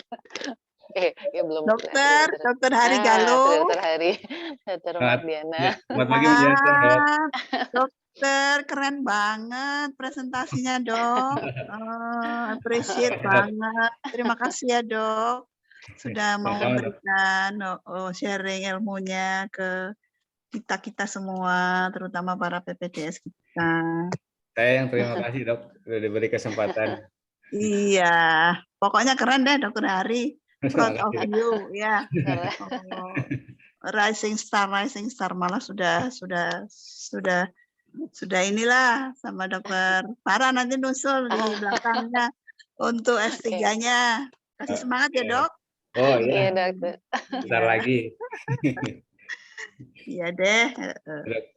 Terima kasih, Dok. Ya.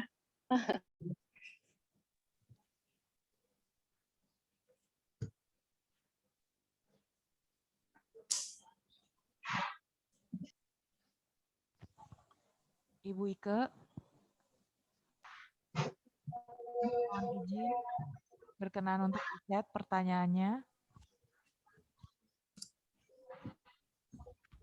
Oke. Mohon izin dokter, ada pertanyaan yang masuk dari Ibu Tias. Beliau izin bertanya, apakah sebaiknya dipasang NGT dahulu dokter sebelum X-ray?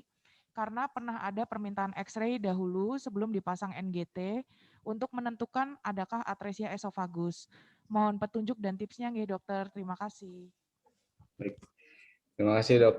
Ya, saya tidak tahu apakah tujuannya apa kalau misalnya di X-ray tanpa dipasang NGT ya, karena pada X-ray kuncinya yang saya tahu sebenarnya dok, tapi mungkin dokter Farah atau dokter Mardiana lebih ada yang lebih tahu kuncinya di situ.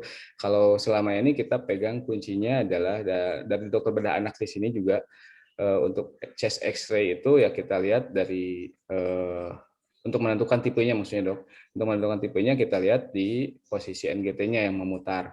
Itu begitu sudah seperti itu ya sudah, kalau menurut dokter bedah anak di sini ya sudah, berarti itu udah jadi langsung tindakan biasanya gitu, dilihat dari prematur atau enggaknya.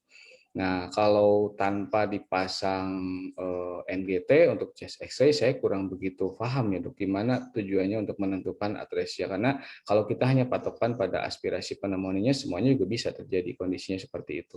Kecuali kalau memang ya untuk babygram ya, kalau kita lihat misalnya abdomennya juga kita lihat itu, tapi biasanya X-ray abdomen itu hanya sebagai tambahan saja untuk menentukan dia masuknya ke tipe A, B atau C, D, kurang lebih seperti itu. Itu menurut pemahaman saya sih dok, yang masih ilmunya sangat jauh, masih kurang untuk yang masalah ini dok. Itu bentuknya dok. Oke, terima kasih dokter. Ada rekan residen, kandidat, atau dokter yang ingin bertanya, monggo boleh disampaikan langsung atau boleh juga disampaikan via chat nggih.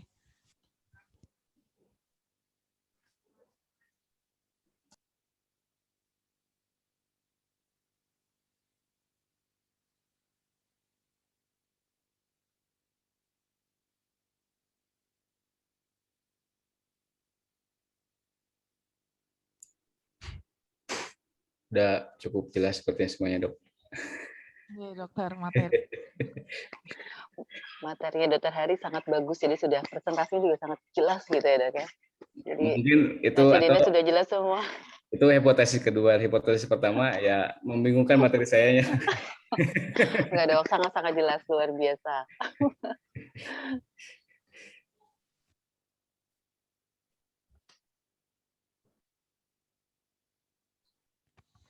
Baik, apabila sudah tidak ada pertanyaan lagi, mohon izin dokter, ini ada masuk pertanyaan lagi dari Ibu Ike tadi.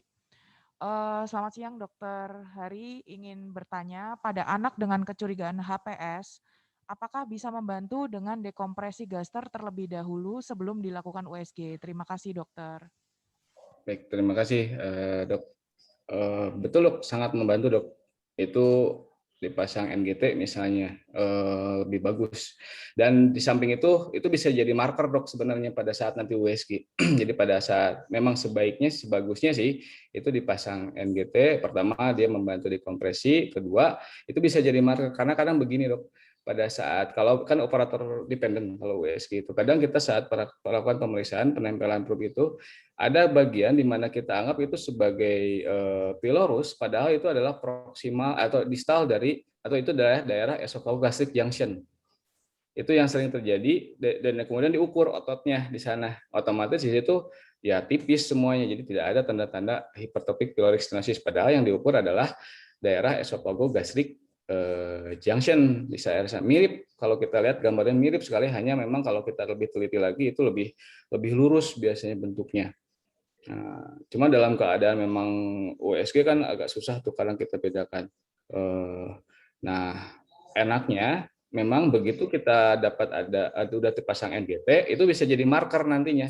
Begitu kita pasang probe di sana, ada daerah yang kita anggap sebagai pylorus, ya kita lihat benar nggak itu pylorus. Kalau ternyata ada gambaran struktur selang di sana NGT, ya itu berarti daerah esophagogastric junction. Jadi itu bukan daerah pylorus. Itu bisa jadi marker nanti membantu kita untuk lebih memudahkan untuk mencari pylorusnya dok.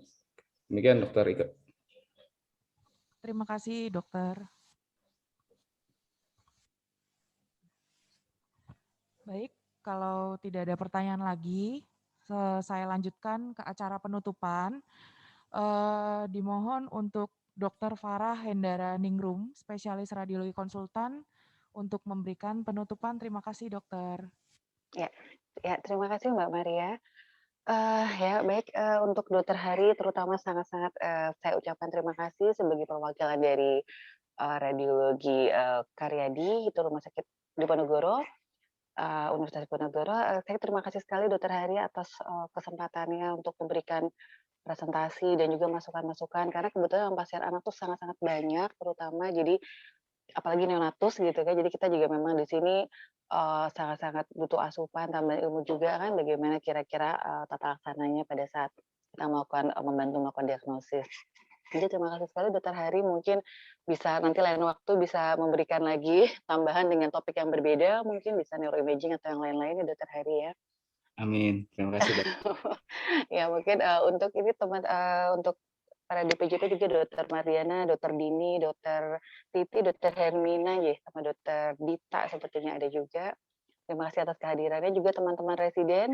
Semoga apa yang disampaikan Dokter Hari tadi dapat memberikan masukan, tambahan ilmu, serta pencerahan bagaimana saat kita melakukan diagnosis pada pasien-pasien neonatus. Mungkin seperti itu Dokter Hari dan teman-teman semua. Terima kasih atas kehadirannya. Semoga kita semua selalu diberikan kesehatan juga dan bisa bertemu di saat berikutnya gitu ya Dokter Hari ya.